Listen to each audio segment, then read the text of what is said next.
of Maharashtra Ophthalmological Society, friends and family of our celebrated legends of today, me, Dr. Vardhaman Kankaria, as the chairperson of the scientific committee of MOS, would like to welcome you all for this very, very special episode closest to our heart. In this Thank you. episode, thank you, ma'am. In this episode of MOS Legend series, we have come together to recognize and celebrate our remarkable legends like Dr. Sulabha Deshpande, madam, Dr. Sunaina Malik, madam, Dr. Ragini Parekh, madam, and Dr. Pradhan, madam. First of all, let me thank all of you, madams, to for have accepted our invitation and for agreeing to inspire all of us today. Thank you so much on behalf of MOS. Our pleasure. Today, as we gather to honor our legends, let us not only celebrate their life and their achievements, but also let us reflect on the profound impact they have had on all our lives, and let us draw inspiration as we continue to strive for excellence in our own endeavors in our own lives. So before we go further, now I would like to invite our guiding force, our solid uh, backbone, teacher, guide in every way. I will say Dr. Santosh Agarwal, sir, who himself is a very, very dynamic president who has had remarkable tenure as a president of MOS this year. And sir, I would like to now request you to give the presidential address, please. Sir, you're mute, I think.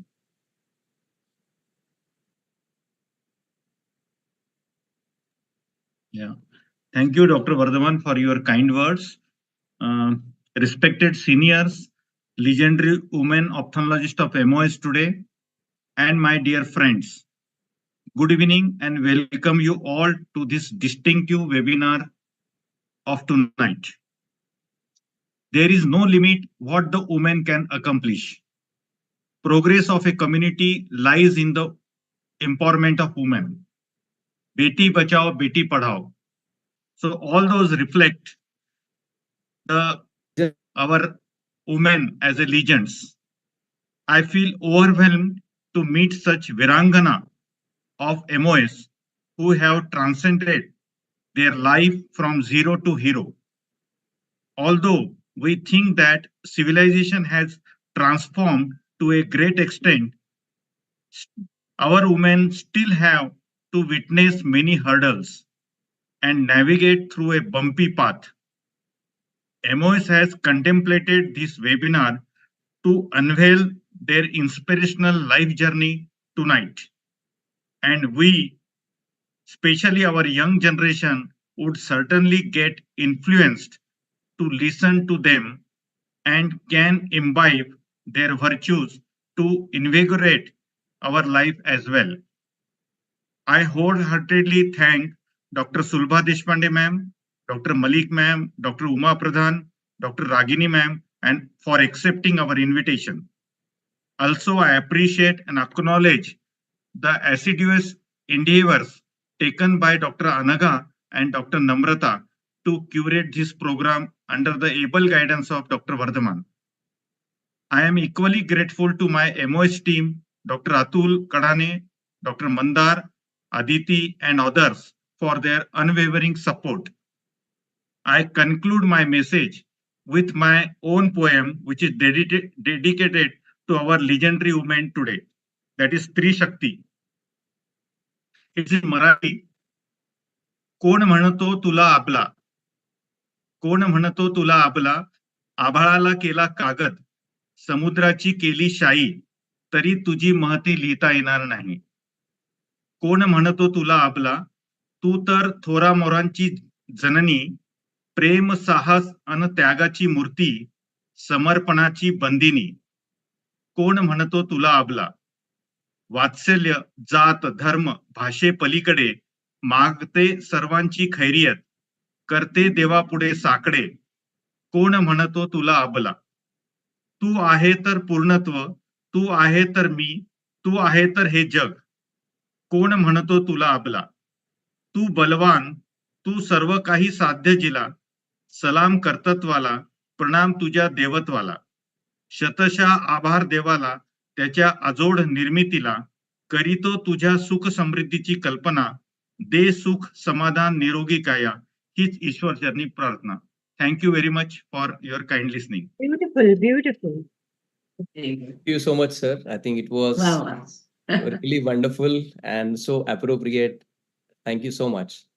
Thank you. So, Thank you very much. friends, thank you, sir. So, friends, as I said, this episode is closest to my heart, even personally, because I've been very lucky to have known all the four legends of today in both personal and the professional capacity. Dr. Sulabha Deshpande, ma'am, we all know she's a legendary figure, a great academician and leader. But at the same time, she's also mother of one of my closest friends from KEM, Dr. Swapnil Deshpande, who is here, and we were roommates during KEM in undergraduate times.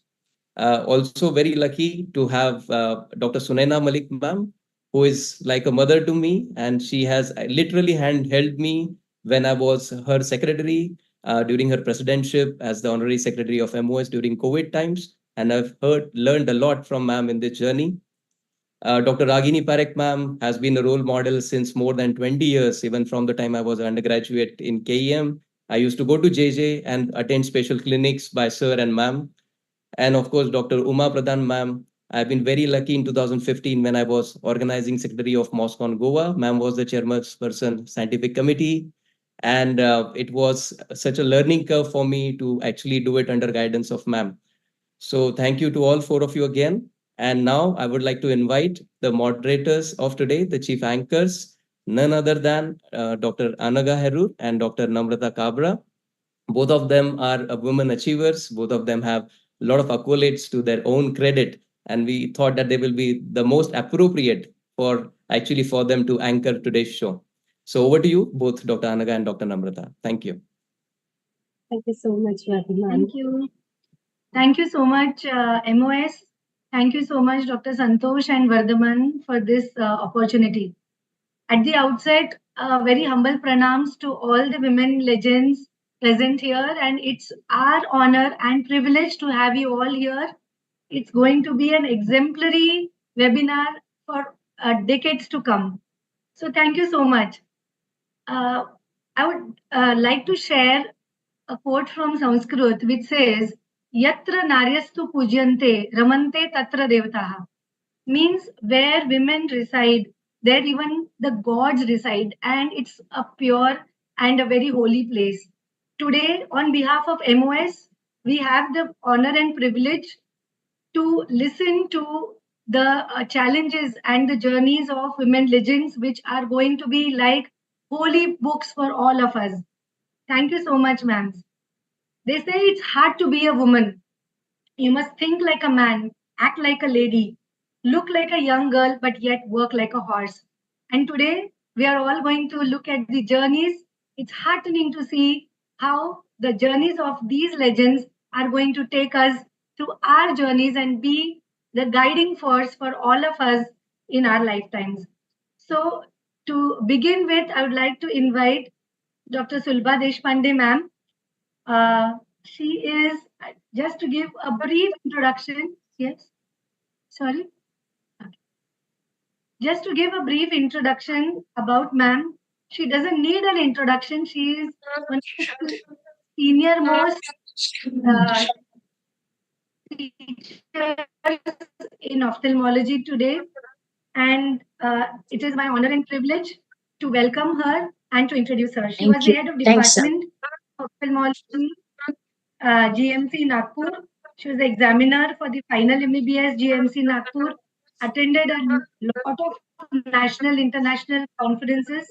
She was president of Vidarbha Ophthalmic Society in 1996, secretary of Nagpur Academy of Ophthalmology in 1983, received Best Paper Awards a number of times, was actively participating in conferences with a lot of live workshops, chaired and moderated many academic sessions, many live surgical workshops, was the postgraduate teacher for FCPS, DOMS, conducted lot of eye camps, and took active participation in community ophthalmology. She also presented a lot of papers and had her publications in a lot of journals and gave a lot of lectures.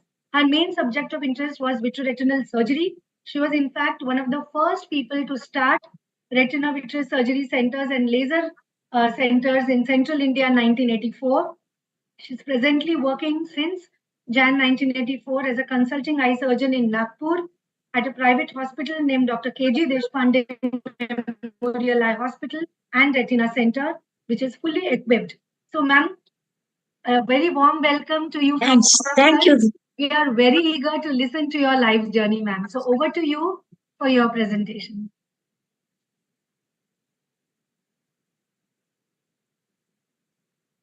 You can please start sharing your presentation.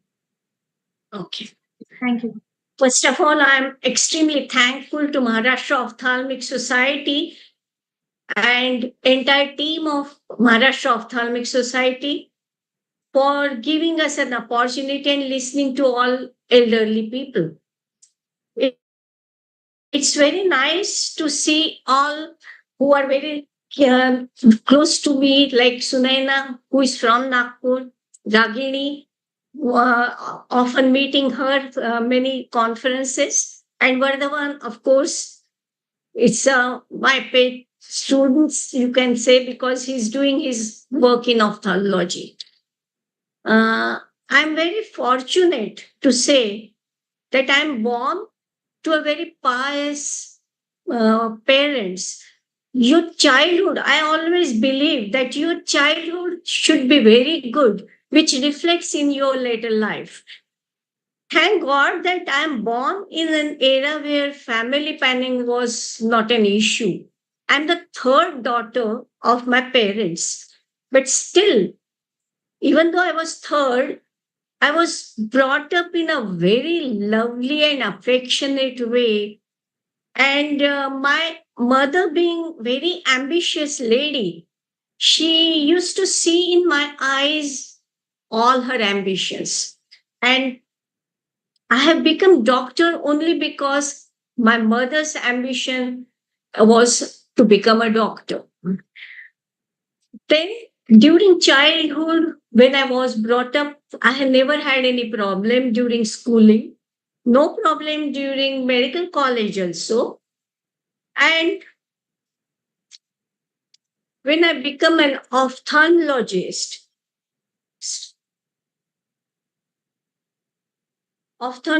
it is mainly my guru, my everything is Dr. Ishwar Chand. He has guided me, he has carved my life in every respect. But see, all those who come in your life, they are your gurus. But those who really are the pillars for your later life, they are Dr. Sudha Sutaria, Dr. Madan Gopal, Dr.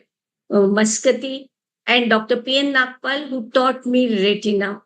Because when we were in medical college, retinal was a most neglected organ, I can say. Everyone was concentrating at that time also on cataract.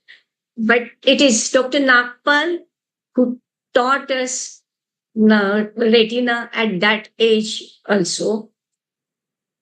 These are the people who are really the pillars for me, not only for me, also for many people. And I'm very fortunate to have all these people who guided me till now in my whole life. Next. And I decided that unless and until I get whatever I want, I will not marry. My parents were never after me that to get married at early age.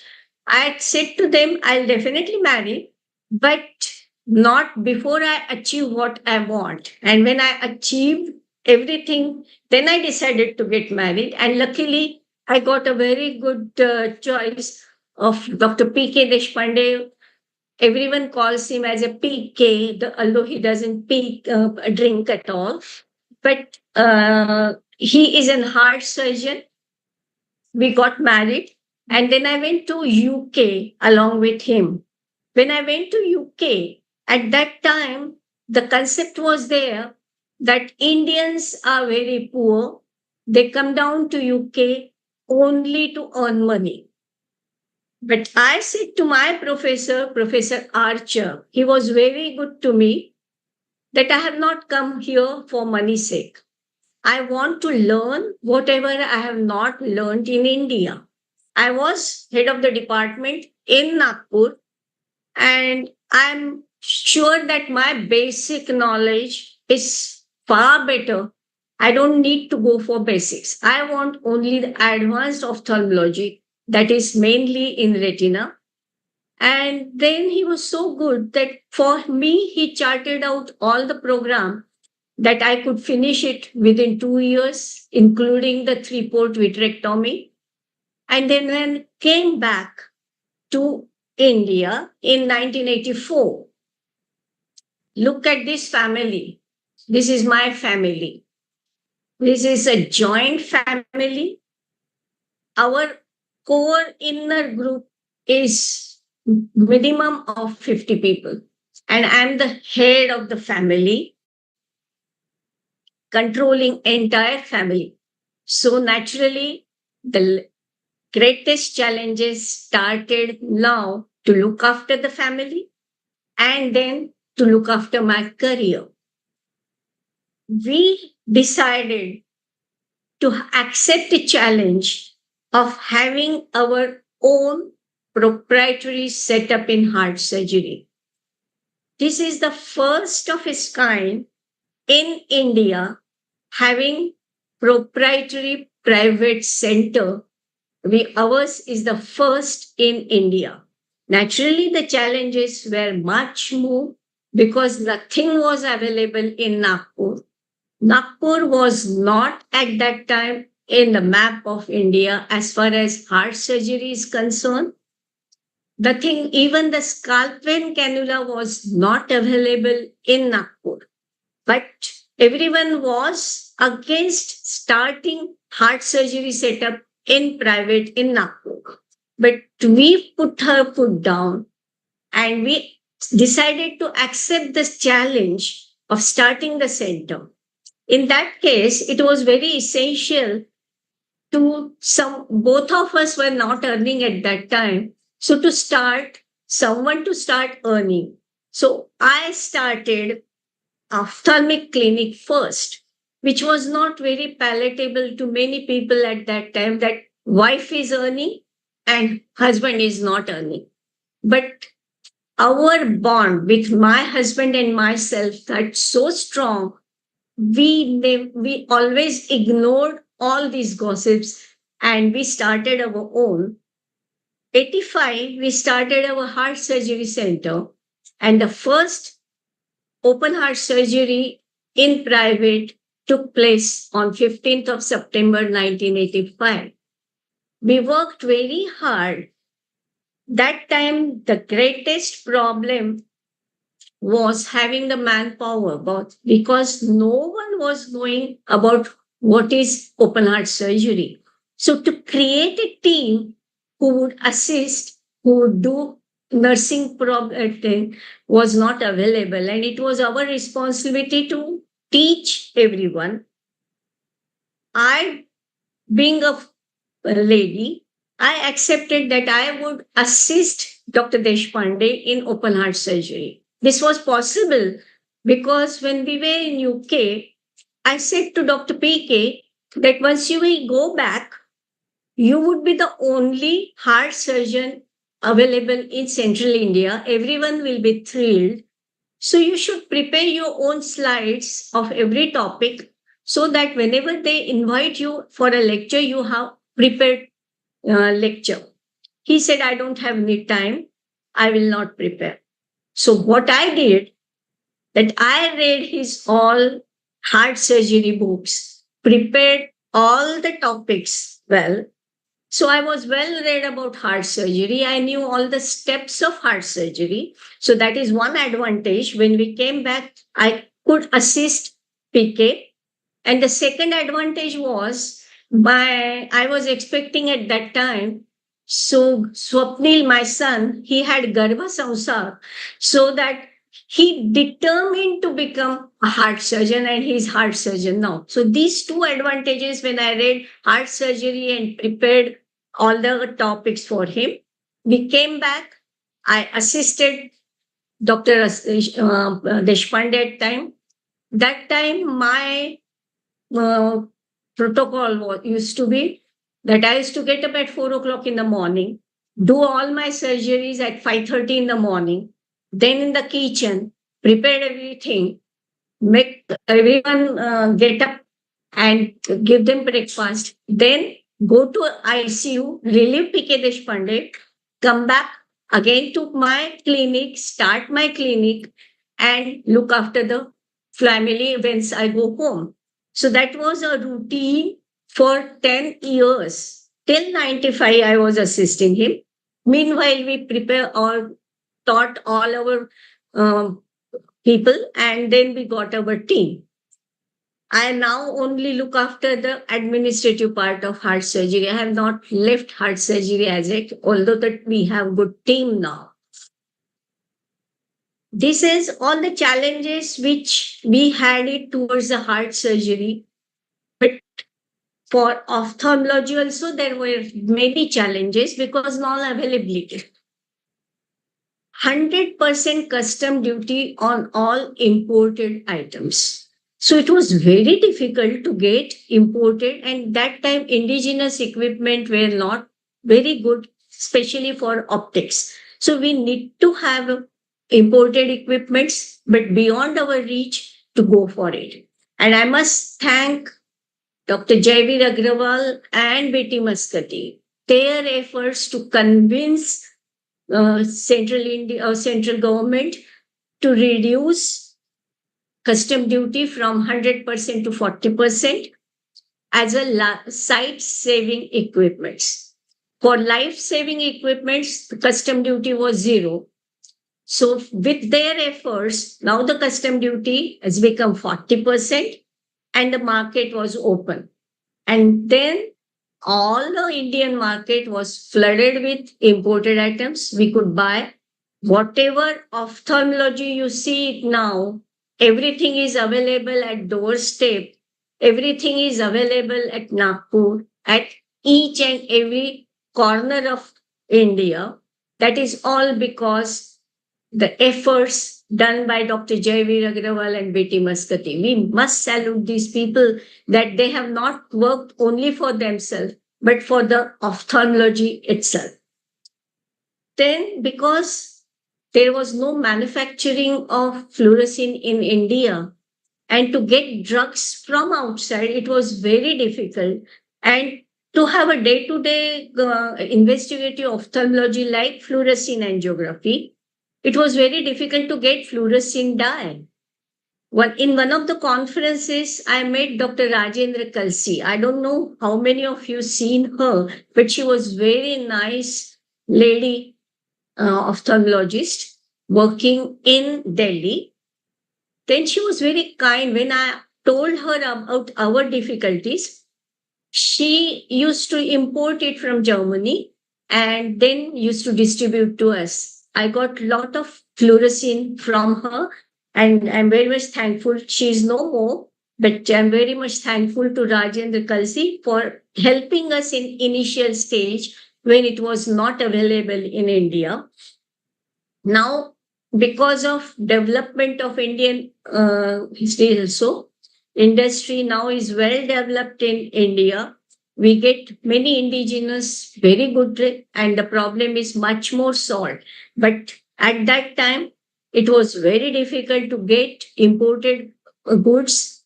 And since we were all brought up on imported like killer and everything, now it is very easy to get equipments. Thanks. During our practice also, it's not only that I did only the clinical practice. We serve for community also simultaneously.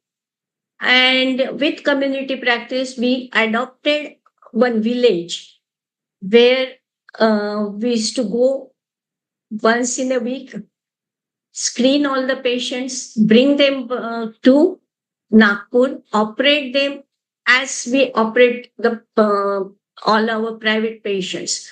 So all camp patients, although we were not charging them at all, but they were all treated very well and good follow up also. Follow up in camps is very essential, but we used to follow them also very well.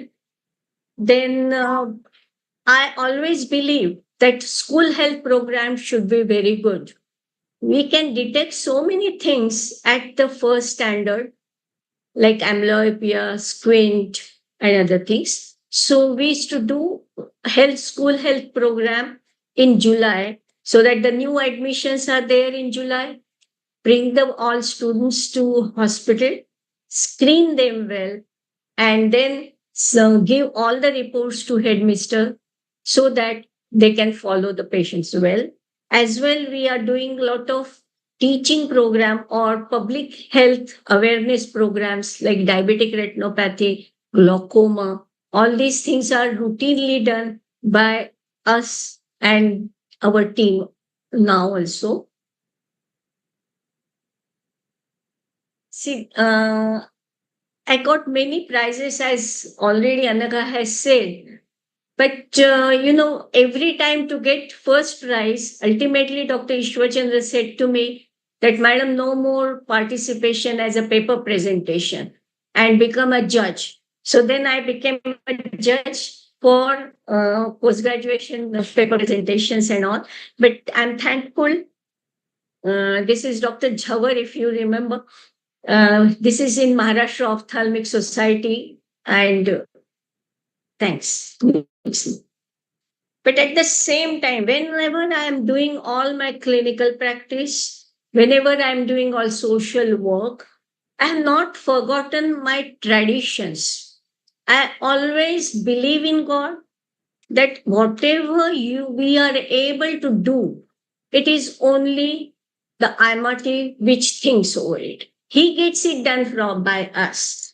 So why not follow our own traditions? They're so good traditions. Like in Corona period, they taught us to wash your hands, but that is our tradition. We wash our hands. We do all non-touch technique as we follow in OT, that we do it in kitchen. So why not follow our own traditions? And I always follow all my old traditions, like all festivals, Ganpati, Mahalakshmi, Nagpanchami, and all other pujas. But at that time also, my main motto is discipline. Unless and until you have a discipline in life, you cannot tackle all these things. So even for Ganpati, Mahalakshmi, I don't miss my clinic. I don't lose that since there is Ganpati, I will not go to clinic. I'll go to clinic at 10 o'clock, means 10 o'clock. But before that, everything is finished. So that is the help by my joint family also, that everything is followed and that has been transmitted to next generation also, that they should also follow all the traditions. They give you mental stability and physical and mental fitness also. Next slide.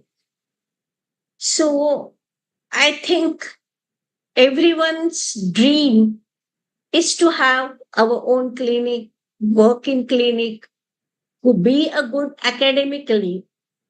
That is, every institute is a shadow of particular person. It's a dream of that person. But it should not end with the end of that person. It should be carried forward. Then only you can say that the person is successful in life. He cannot be successful unless and until he creates his own successor in his lifetime. So my motto is the successor should be ready in your own lifetime. You should be able to see that successor, that he is doing well and going ahead of you. I'll be very proud, and I am very proud of my successors, that they are doing much more better than what you're, because everything is available to them. and they should be utilizing all the availability to them, and all support will be by us, whatever support they need, but they should go ahead. They should not be restricted to our own shoes. Their shoe should be much bigger. They should go ahead and ahead. I'm very proud that my both successors in heart team and ophthalmology team are ready. They are doing well, and they are going ahead, much ahead of us. They have become now international figures also. Dr. Swapnil, who is a heart surgeon, and Dr. Neha, who is my daughter-in-law, legally my daughter, and she is also doing very well. I'm very proud, no regrets about my life, and extremely doing well. And now I'm at the end where I should sit back and watch everyone doing well. Thank you so much. Thank you so much, ma'am, for for sharing your lovely journey with us. Am I audible? Yes, yes, thank you. Yeah. So, ma'am, you have shown how you have been a complete woman, not only caring for your family, making your kids as your successors, following family traditions, but also giving your complete confidence and attention to your profession as well as working for the society. And you have been an inspiration to all of us. You have shown how challenges are what make life interesting, but overcoming those challenges are what make life meaningful. So we would like to also share with everybody a few videos about you. So I'd request the host to please share the videos. What people have to say about ma'am. Requesting the host to please share the videos. Yeah, Mr. Rahul, please go ahead with video from Sulabha ma'am. Till he shares the videos, Anaga, I would like to say, Yes. I was a registrar when I was doing my PG, and I couldn't have asked for a better teacher, I think. She taught us so well and so patiently. I can never forget that. So that is my to her. Thanks, Sunaina. Absolutely. Even I got to know success. Life journey has been truly. Rahul, are you there? Women are always, yeah. Rahul ji, can you please share the videos immediately? Dr. Sulabha Deshpande is Rahul. Meanwhile, he's sharing. I would like to, just share the whole. Yes. Yes, please. You can share both the videos one after the other. Doctor Sulabha Deshpande madam आम्हाला lecturer म्हणून 1977-78 मध्ये आम्हाला त्यांचा सहवास लाभला. ऑफ्थॅल्मॉलॉजी शिकवायच्या दृष्टीनं आणि शिकायच्या दृष्टीनं एवढं डेडिकेटेड व्यक्तिमत्व आजकाल बघायला सुद्धा मिळत नाही. स्वतःला जे येतं ते दुसऱ्याला यायला पाहिजे आणि दुसऱ्यांनी आपल्यापेक्षाही जास्त चांगलं व्हायला पाहिजे, अशा प्रकारचं त्यावेळेला जे काही वातावरण होतं त्याच्यामध्ये Deshpande madam was one of the star person. हाताला धरून सर्जरी शिकवणे एवढंच नव्हे तर स्क्विंटसारखी गोष्ट की जी महाराष्ट्रामध्ये बहुतेक ठिकाणी तुम्ही बघाल तर लोक घाबरतातच. स्क्विंट म्हटलं की मेडिकल कॉलेज सकट सगळे म्हणतात की नको तो सब्जेक्ट जरा बाजूला राहू दे, पण प्रत्येक गोष्ट तिथे त्याप्रमाणे घोटून घेतल्यामुळे थोडाफार जो काही कॉन्फिडन्स आम्हाला मॅडमने दिला त्याचा खरोखर आम्हाला पूर्ण फायदा होतोय. आणि अशा प्रकारचे टीचर सगळीकडे सर्वांनाच मिळावेत अशी आमची अगदी प्रामाणिक इच्छा आहे. त्यांना दीर्घायुष्य लाभो आणि त्यांनी त्यांची जी काही पूर्ण ज्ञानसंपदा आहे ती अशीच बाकीच्यांच्या बरोबर एकमेकाला सांगून कॉन्फरन्स असू दे किंवा त्यांच्याकडे आलेल्या शंका निरसनासाठी वापरली तरी त्याचा सर्वांना खूप फायदा होईल अशी मला अपेक्षा आहे. मी MOSचा प्रेसिडेंट असताना ज्या वेळेला विदर्भात किंवा नागपूरमध्ये किंवा इव्हन मॅडमना आम्ही नाशिकला बोलवलं होतं, त्यावेळेला त्यांची झालेली भेट अजूनही खूप चांगली स्मरणात आहे. आणि अजूनही नागपूरला आलो तर मॅडमना भेटल्याशिवाय काय आपल्याला परत येता येत नाही याची मला पूर्ण खात्री आहे. त्यांच्या पुढील आयुष्याला आणि त्यांच्या करिअरलाही माझ्याकडून अतिशय हार्दिक शुभेच्छा. Thank you. Thank you.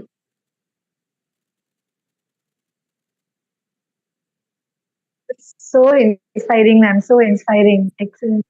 Rahul, can you please share the second video also, please? I thank MOS for giving me this opportunity to speak about my mentor, Madam Sulabha Deshpande. My association with Madam began somewhere about 35 years back when Madam was the president of Vidarbha Orthodox Society and myself as the secretary. During this tenure, I was highly impressed with Madam's academic excellence, leadership qualities, communication skills, and professional approach.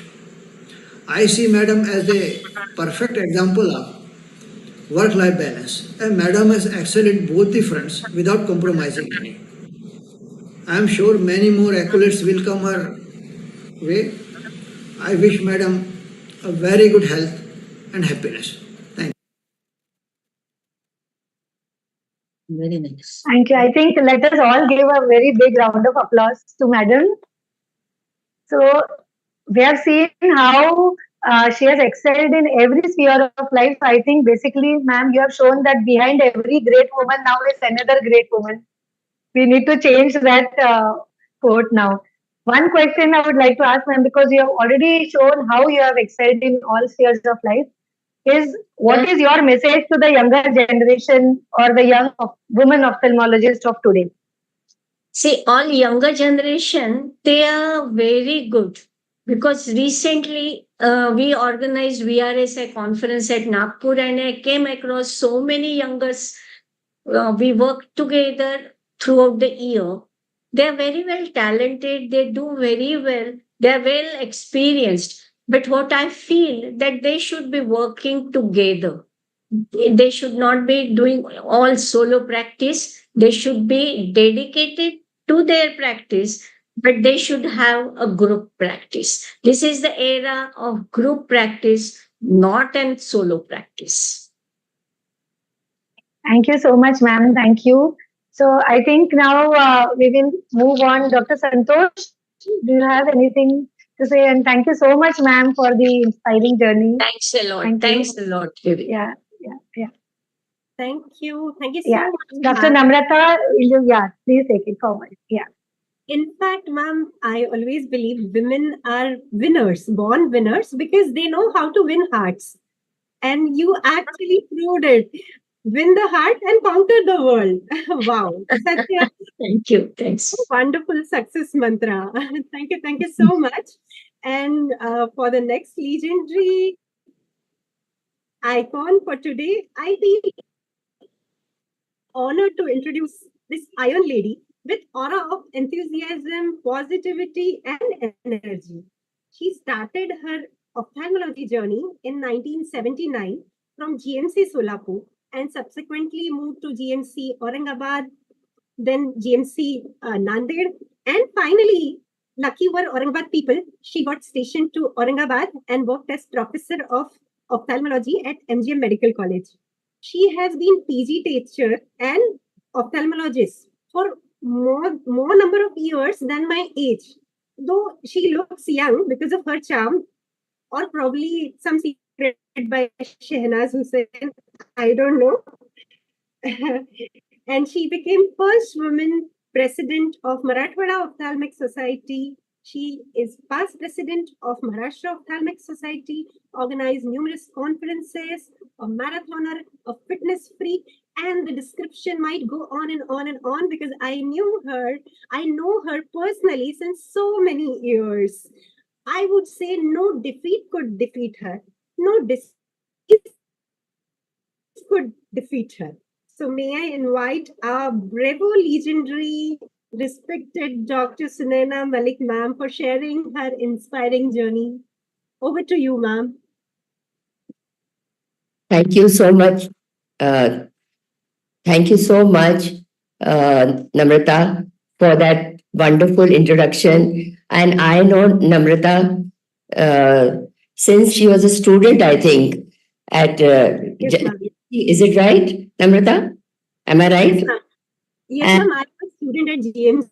yes, So, before I begin, I would really like to thank Santosh, who also is my student and now colleague, Vardhaman, Anagha, Namrata, for this wonderful opportunity of being part of this legendary Women in Ophthalmology, being a part of this platform with three other admirable women whom I really admire. So, uh, I'll quickly go on to tell you about my childhood.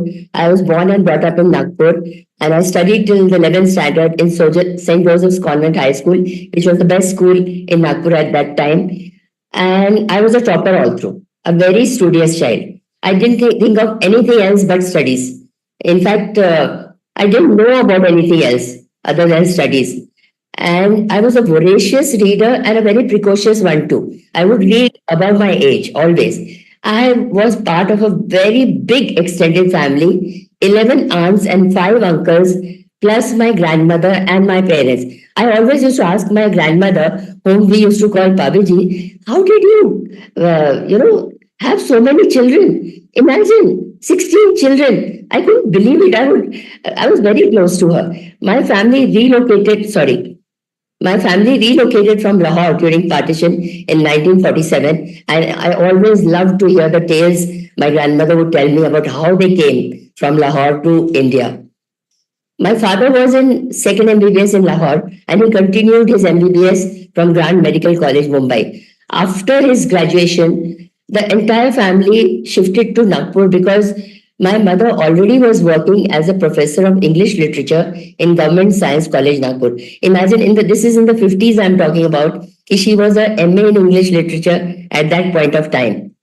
This is my grandmother, whom I adored. She was my support and a very strong woman. My parents and my father started his own practice there. I lost my mother, whose photo I just showed you, at age 5, and then was looked after by my dadi, Babiji, and 6 aunts. So I was thoroughly pampered by the entire family because I had lost my mother. So naturally, nothing was refused to me. My father doted on me, refused to remarry, but finally he gave in to Babaji's pressure. And then at the age of 10, I acquired a stepmother. She was probably good in her own way, but I think stepmothers have their own restrictions and maybe their own problems. Now that once I got married and I was mature enough to understand her problems, I could look back on it and think I shouldn't blame her really. But Babiji and my aunts were like a bulwark for me. Like they were just surrounding me with so much love that it was unbelievable. And I always wanted to be a doctor. And I would play doctor with my dolls, putting a stethoscope on their chest and a thermometer in their mouth with a doctor set. I think that was probably because my father and my 2 uncles were doctors. So I had seen them. So that was my goal in life. This is me as a child, and this is, I think, when I had finished my final MBBS or just before my marriage. And I always wanted to join GMC Nagpur because my uncles.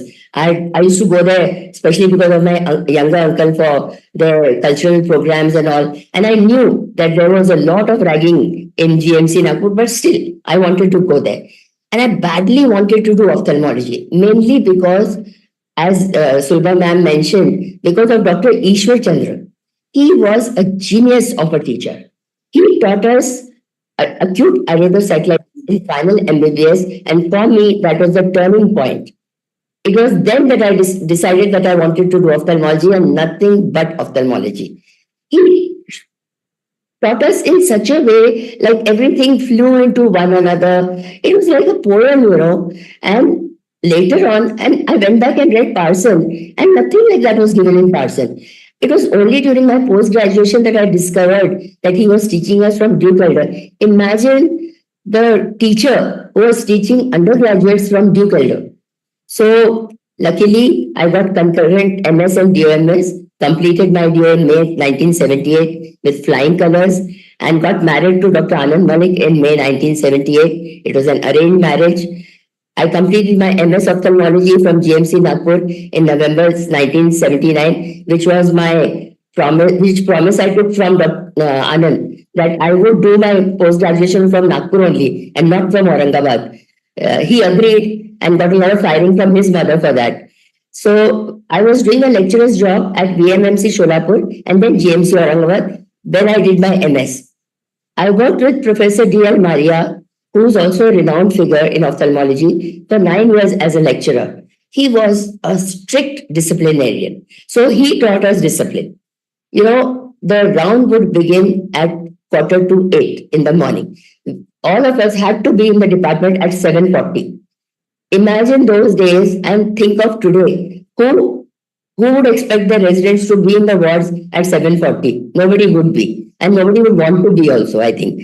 So then slowly I became associate professor and then HOD, finally MPSC and professor, finally MPSC professor in 1993. And I was transferred to GMC Nanded. In those days Nanded was not very well connected with Aurangabad. We had to change trains because of the broad gauge and the narrow gauge. So after 6 months of doing this, I was fed up. And my eldest son was also in 10th. And he was beginning to get, a little scared and nervous. So I decided that I would leave the job after 15 years. This is my husband, Dr. Anand Malik. Many of you know him. He retired as Dean BJ Medical College, Pune. And of course, the GMC Aurangabad people know him.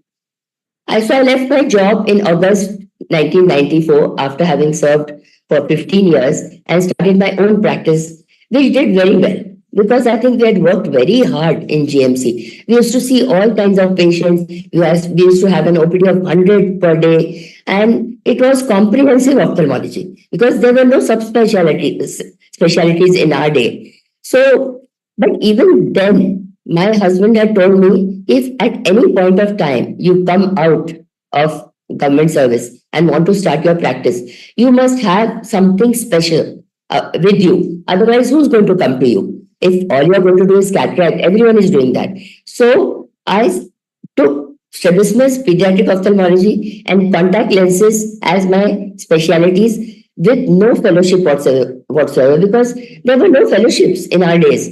But only through practice, by seeing patients, by doing them. And after I started my practice, 4 years later, I got an offer from MGM Medical College, Aurangabad, which was a fairly new college in October 1998 to join as a part-time professor and HOD. But I did not give up my private practice because I told my husband, now once having left service, I don't want to be working under anyone. I want to be my own mistress. So I left MGM in 2008, but I continued to operate there and still do. Marriage and family, during all this phase of my career, I had 3 sons, Aniket, Ashish and Anuj. My in-laws also stayed with us till they passed away. So a family of 7 plus a career, which I never gave up because I never wanted to do that. My career was very important for me. It was difficult. But with time management, I think you can manage it all. And I managed to juggle it also. It was very fulfilling and satisfying at the end of the day that I could do both, that I never gave up my career or never gave up on the family for my career. My eldest son is a dermatologist. The younger two, having seen the fate of their elder brother, opted for engineering. They are now settled in the USA and UK respectively. Then their marriages, which were events by themselves because I was the event manager for all 3 marriages. The concept of event managers was not there at that point of time. Luckily, all 3 of my daughters-in-law are very, very nice and we get along very well. Thank God. This is my family. My eldest grandson, my adored granddaughter, my 3 sons. This is the eldest, this is the second and the youngest. And all 3 of my bahus. This is my youngest grandson. My MOS journey is very interesting because I think I would never have got into MOS if it hadn't been for Dr. Sadashiv Athavale from Jalgaon. He happened to visit our house with a general surgeon who had come to meet my husband.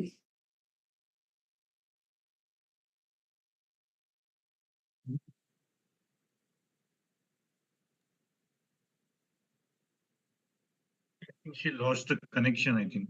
So, let me just format. Vardhaman, can you call once? Yeah. Yeah. By that time. Yeah. Malik ma'am, can you hear us? Yeah, meanwhile,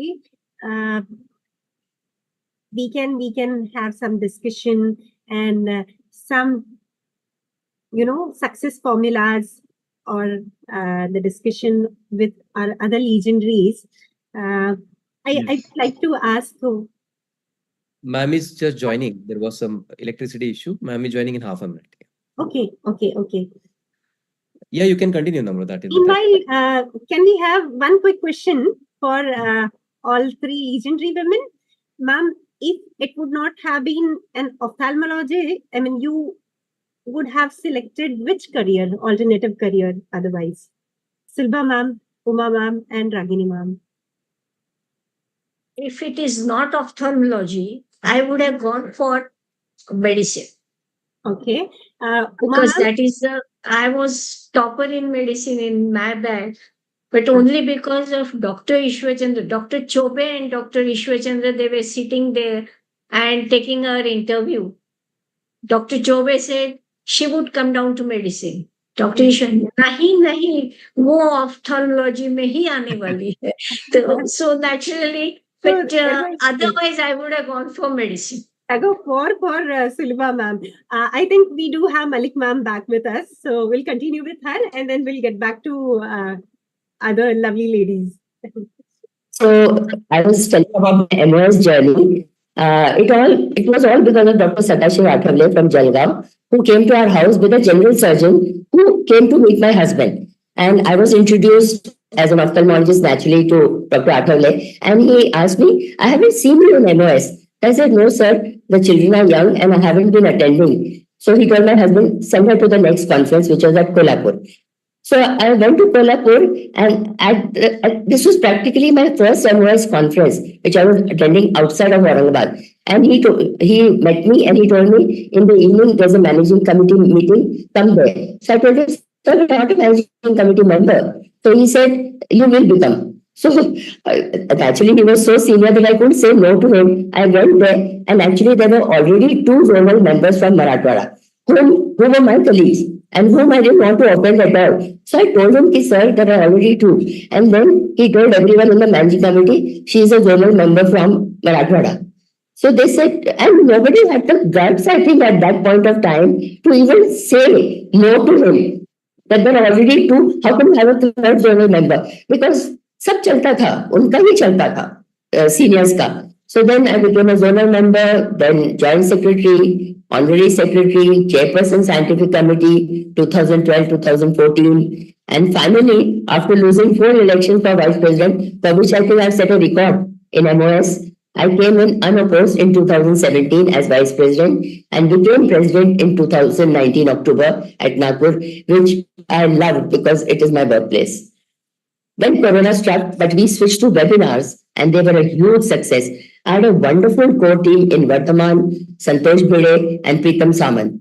We did the first ever WIRCON 2020, our virtual annual conference in October 2020, which was appreciated so much by everyone because nobody thought we could pull it off. This is my presidential photo.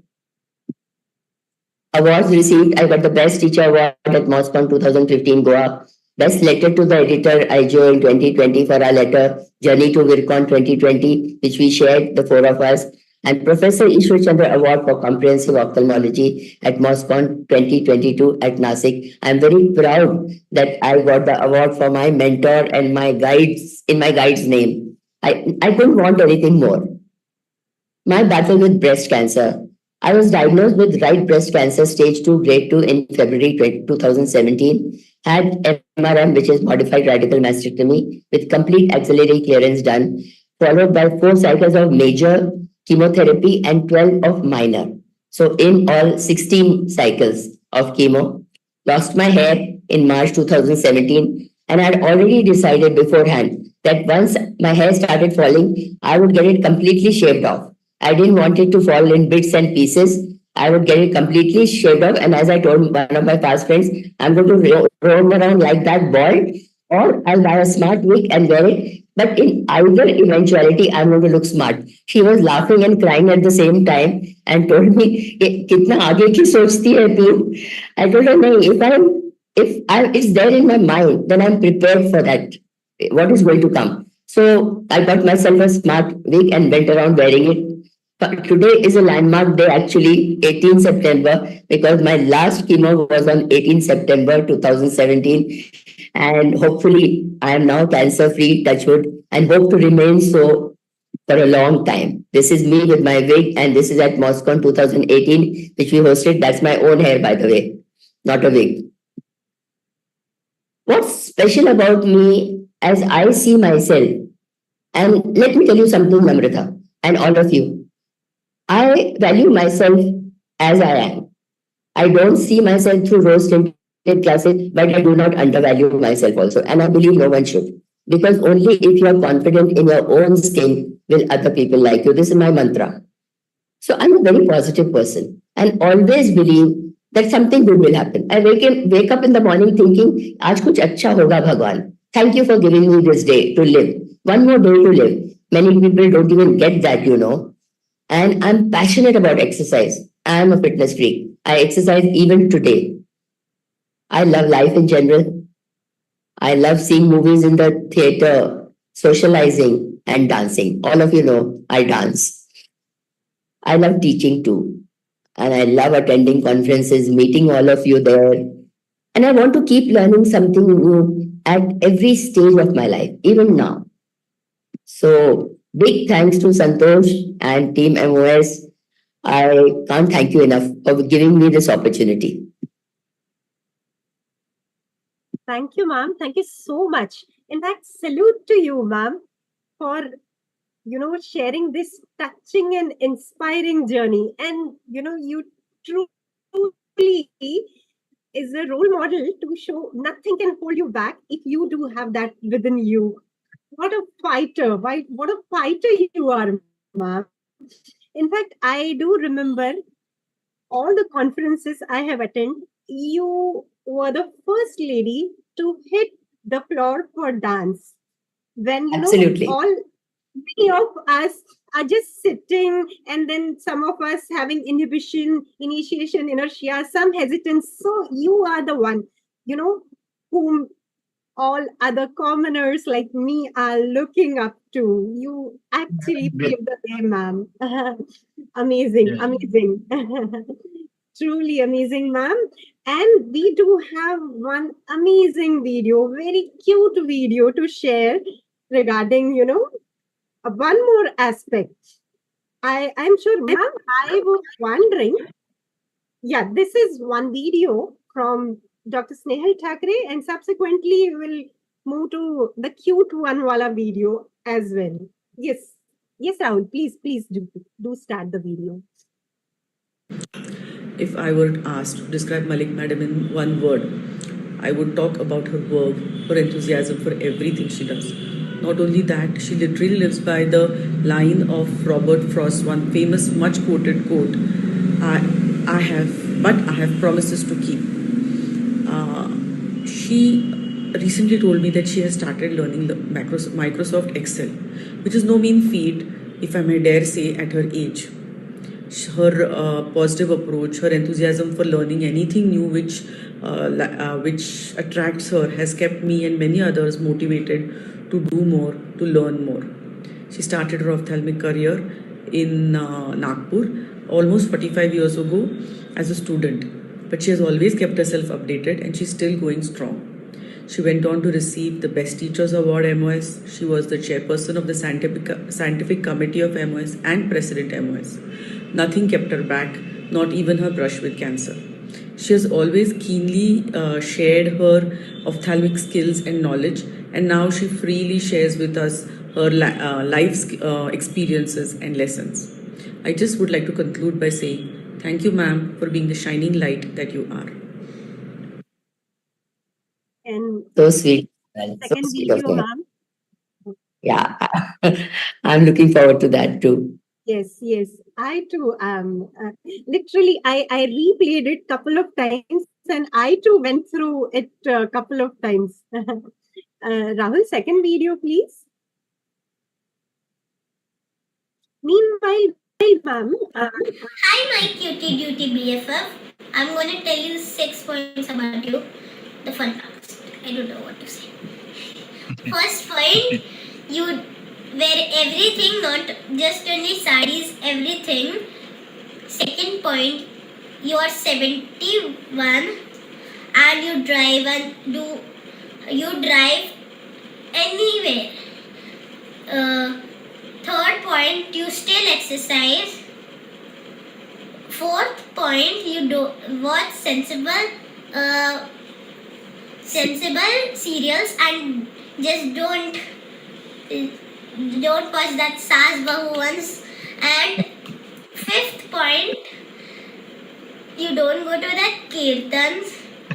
Sixth point, you don't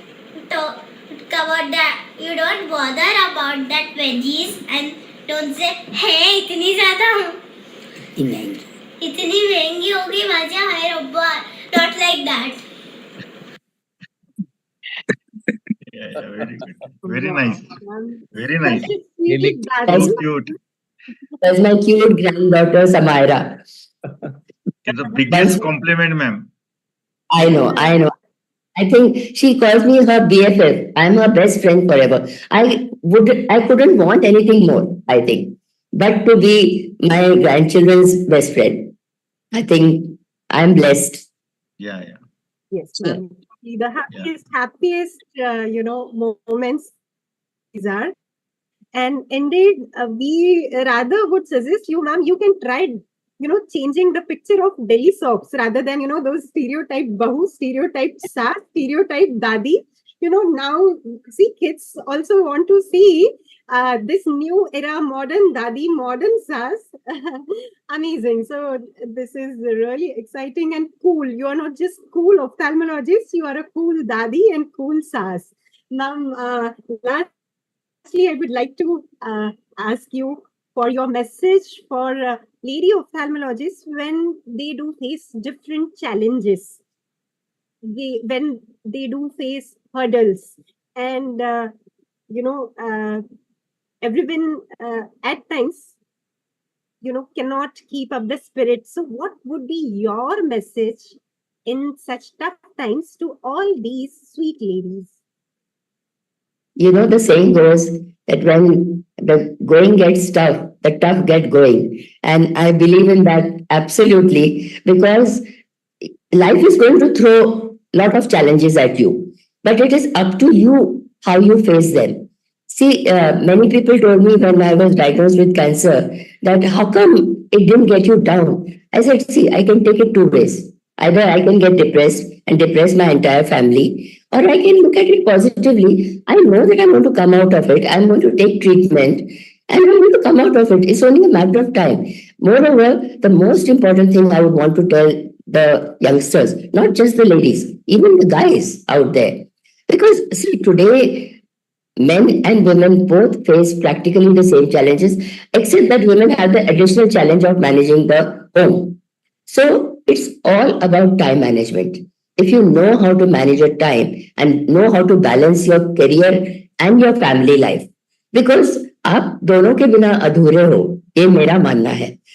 You cannot only be a career person or only be a family person. If you want satisfaction at the end of the day that I've lived a good life, you have to manage both, and you can do it. See, Sulabha ma'am has done it. I have done it. I'm sure all of us are doing it. Uma has done it. Ragini also has done it. She has her parents to look after. So all of us can do it. It's up to us to take it positively and just get on with the job and not cry about it. Ma'am So, very guys को true, ma'am. आप home को manage करते हो, लेकिन guys को आपको manage करना पड़ता है ना. You mean Malik sir? Malik sir, Yeah. he doesn't manage. I'm beyond him. I'm beyond his management. Apart from time management, what we all would like to learn from you is mind management, positivity, what may. And then you are larger than life. Thank you so much for being with us. And now I would like to, request Dr. Anaga ma'am to go ahead with our. Yeah. third Thank reason. you. Yeah. I Thank you, call Dr. for- Namrata. Yeah. Yeah. Great talk, ma'am. And big round of applause for Dr. Sunaina Malik, ma'am. Great. Absolutely. So, Thank you. yeah. So it's my honor and privilege to introduce Dr. Uma Pradhan, ma'am. I have known her in recent times more closely as we shared travel together. She's strong, she's brave, she's kind, she's caring, and above all, she's magical. Introducing Dr. Uma Pradhan, ma'am. She's practicing since the last 34 years, owning a modern NABH accredited eye hospital, was honorary associate professor of ophthalmology in the Dr. VM Medical College, Solapur for 10 years. Her main areas of interest are pediatric ophthalmology, medical retina, phaco, refractive surgery. Presented and published several papers, won several awards. Best paper presentation 5 times at the Maharashtra State Conference. She had a project report on intercontinental Medicare project in Ethiopia, which was also published. Member Scientific Committee, MOS. Chairman Scientific Committee, MOS. YKC Pandit Award. Best Academician Award, SD Atavale Award, Dhanvantari Award, Solapur Bhushan, VV Albal Oration, and highest award by Rotary International. Great, lot of accolades, ma'am. And above all, she has also been very active in community service for backward class girls' school, cataract surgery camps, eye camps, district blindness control society, creating awareness.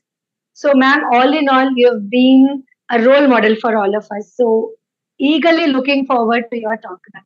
We warmly welcome. Yes, thank you very much, Anaga. I consider my great honor that I was included on this platform, though it's a bit of an exaggeration. In no way I'm legendary ophthalmologist, just a senior, ophthalmologist with some achievements. This is my main, setup, and we have started another setup just recently. And this is the workforce that we have. Actually, I'm born and brought up and educated in Solapur, and I accidentally became a doctor. I wanted to become architect, but in Solapur there was, there was no option for any other career. I had got middle school scholarship, then I had high school scholarship, national scholarship on the in 11, that is board exam. So I automatically, there was only medical college in Solapur, so I automatically walked into the medical college, and that's how I became a doctor. I wanted to become, as I said, architecture, but that time, and I got admission also in Mumbai JJ School of Arts, but there was no hostel for the ladies, so I had to come back. So in any case, after MBBS, again, after MBBS, I wanted to become a physician. But then during the internship, along with Dr. Albal and Dr. Hoshi, who was a civil surgeon then, I attended few eye camps. And somehow I thought that when I saw the people, flocking, so many, poor people, those who cannot go to the eye hospitals, get operated, blind people, and especially the ladies, old ladies who are solely dependent on their families. So I thought that this is something, and when I observed the surgery also, I thought that this is very intricate, and I must I must try to become an ophthalmologist. And that is how, after my MS and a few other degrees like DOMS, FCPS, I also passed DNB. Then I was a senior resident at Jaslok Hospital, eye hospital, where Dr. Modi was there. And Jaslok Hospital had the first laser machine in India. And that's how I was exposed to laser treatment very, very early in my career. Then I did a short fellowship in cornea in Flinders Eye University in Australia, which was one of the biggest cornea center then. Then short fellowship in phacoemulsification at Professor Range at Karlsruhe, Germany. At that time, as Dr. Sulva has already told you, that there were no long fellowships for 1 year, 2 years, like that. But I came back to Solapur and did lecturer's post for 2 years, and then started my own practice. In between, I was honorary consultant at Dr. Kankubai Charitable Trust, Solapur Corporation Hospital, and Madhav Smruti Hospital, which is at the periphery in Kurdwadi. I'm practicing since last 40 years. That is, I started my practice in February 84. And it was a very modest, small setup. And now I have a modern NABH accredited eye hospital with advanced setup, technology, 6 consultants, and 4 optometrists. As I told you, I worked as a lecturer, and then while doing private practice, I was an honorary associate professor of ophthalmology at Dr. VM Medical College for 10 long years. During these years, I was UG and PG teacher, as well as an examiner for MBBS and postgraduate students.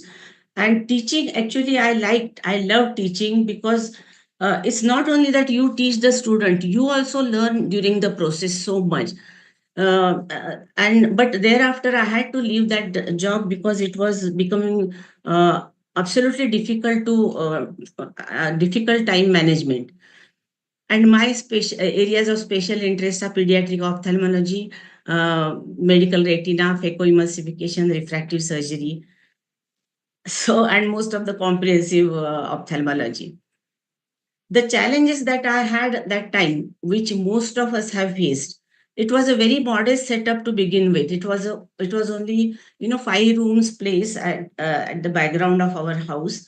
Myself, my father-in-law, and my husband, all 3 of us used to practice there. My outdoor, indoor, and operation theater was in the same place.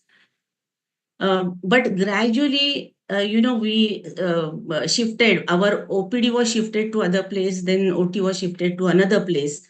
And then we, in 2002, we came to this present setup.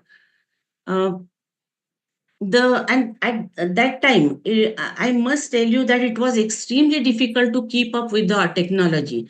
During 80s and 90s, ophthalmology progressed. The technology in ophthalmology progressed so fast. It became so complicated and sophisticated that I remember that only cataract surgery, I must have changed the steps at least 10 times, and the entire procedure, entire technique, at least for 3 times. And then came the various diagnostic equipments, lasers, phacoemulsification. So all of you know now what is the situation in the ophthalmic practice. Being a woman, I thought that there are few disadvantages like leadership role in academic bodies and negotiation with industry people. Interaction with staff becomes easier for us. Then, of course, that is the period when we get married. So work-life balance, setting a practice, family support, and financial implications along with the practice. When I started my practice, I remember I took a loan of 1 lakh rupees from a bank, which was at that time given to a unemployed educated woman. And they gave me 30,000 extra and 2 years holiday. And that's how I started my practice with a trial case and trial set, a slit lamp, which was a very, very basic slit lamp, I think. I forgot the name, and Ascon operating microscope. That was also Indian microscope. That's how I started my practice. Mm, so each one of us, of course, those who start practice now, they have got bigger challenges because patients always ask for the machine, not for the doctor, unfortunately. And one more thing that we always don't get adequate hands-on during the post-graduation. And at that time, because of the media, IT was not there. There were very few, opportunities to learn the technology uh, on your IT platform, and fellowships were not there. So mastering new technique was difficult, and we had to try that on our own patients, private patients, and gradually we had to learn that. Complications occur at the hands of topmost surgeons. That is true, but when it comes to your own practice, when you have to face such patients, it is a different thing altogether. Um, so during my career, I presented and published several papers on state and national level.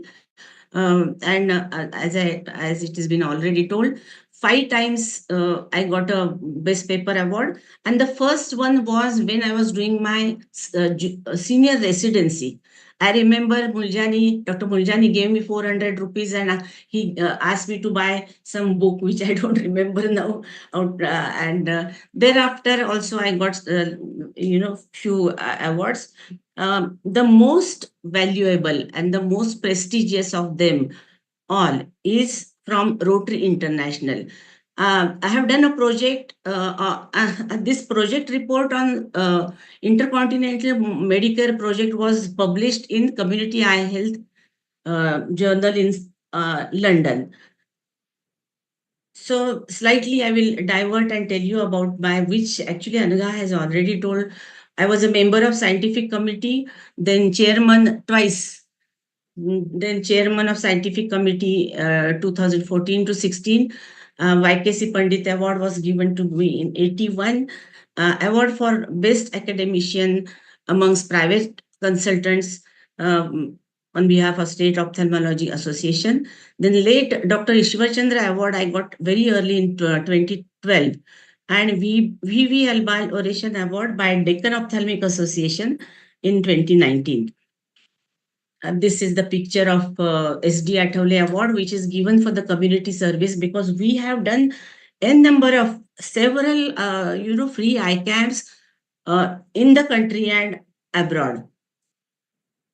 So I was telling you about this award on behalf of the Rotary International, which was given to me in the Rotary head office by a Rotary president. And this is the most important award which was given to me because for organizing and participating several free cataract surgery camps in several African countries from 2007 to 1997 to 2017.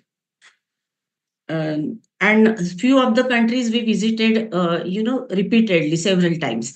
So these are the countries like Uganda, Ethiopia, Nigeria, Malawi, Zambia, Madagascar, Zimbabwe, Swaziland, and Rwanda.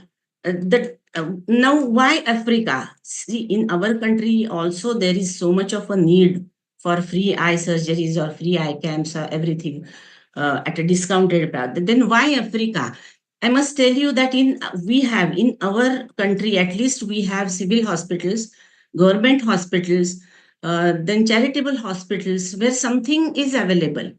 May not be up to the mark, but some free treatment, discounted rate treatment is available. In Africa, the thing is there are few private surgeons, they charge exorbitantly, and Christian missionaries have set up few dispensaries, and they donate so many equipments to these hospitals, but after 2 to 3 years everything is gone and none of the instruments or equipment is working. So if a middle class or a poor African person has to get treated, there is no way that he will get treated and he is on the street. So there the need is much more, and that was recognized by one of our Rotary districts in California. And then they decided that we must do something in. And why Indian surgeons? We are very adaptive. We know how to operate in very facilities which are not adequate up to the mark, that the Westerners cannot do. That's why the Indian team was prepared, formed, and the Indian team used to go there, and the Westerners used to do the voluntary job or statistics, everything. So in all, till now, we have done 10,000 cases operated in African countries. So this is one of the picture in Uganda. You can see that I'm standing in the center. Here, post-operative patients, I'm just examining with the torch and discharging them. We had to, in some countries, we had to register ourselves, like what we have to do here for MMC and all that. Some of the countries used to give, free access, and they used to give us certificates and everything. One more remarkable thing I would like to tell you is we had to take everything. Everything is iPads, this medicines, equipments, and in initial camps, we had to carry the operating microscopes also, because and they didn't have the autoclave facilities also. So we used to autoclave the instruments on stove. Such was the condition over there. So we had to take tons and tons of medication and other equipments and other supplies with us. And Air Ethiopia used to give us some discount, and they used to help us in doing that. So these are the waiting patients which we also see here in our camps. Again, waiting patients, and you can see that the HIV, HIV was very rampant at that time in African countries. So while examining also, we were using hand gloves, and we are taking utmost precaution. In this line, I would like to tell you one more thing. One of our team had gone to Madagascar and Malawi. And when they came back, they operated there for 3-4 days. And when they came back, I was a team leader. They told me that, Madam, there were so many pterygiums, so many of them. And we operated. I said, how come there was such a high incidence of pterygium? And then we realized that it was not a pterygium, but it was a OSSN or squamous cell carcinoma, which was again very common in HIV patients. So that is that. I had a teaching session. I had teaching sessions at Addis Ababa University for 7 days. Of course, I taught only basic things like small incision cataract surgery and the basic ophthalmic conditions. This is the president of Malawi, who, all of them were very, very hospitable, and they appreciated our efforts. Sometimes the patients, there were so many patients, that they had to call the police force to control the patients. Some of the countries were very risky, like Nigeria. I would before going to the next I would like to tell one more incidence. When we operated, our first camp was in Uganda, so we operated in one of the place and came back to Kampala. On the airport, one of the Rotarians rang up, and he said that a lady on which we had operated both eyes, and she was blind for 10 years because of cataract. And after she started seeing, she could see all her grandchildren, which were almost 10 to 15. And she went mad because of the, because of the happiness. And the people around her thought that it was some these Adivasi people, tribals, they have so many beliefs that the god or somebody has done some karni on them. But then everything settled down. So that was the condition, that for several years there were so many patients who were not able to see because of treatable conditions. Then towards the north, I remember we visited Gulu and Lira on the border of the Sudan, and there were many pediatric patients, but there was no anesthetist. So we operated under local anesthesia, and those children were they were used to hardships every day, so they were so quiet. They cooperated as though they didn't understand the language also. And we did several pediatric surgeries in that area. That was very rewarding and a good opportunity for us. So overall, my this particular project to Africa was so rewarding, so satisfying, that I still feel, now I feel more grateful that I could become an ophthalmologist. uh, I could develop my own practice in a significant way. And at the same time, I could do my bit for the patients, for the community.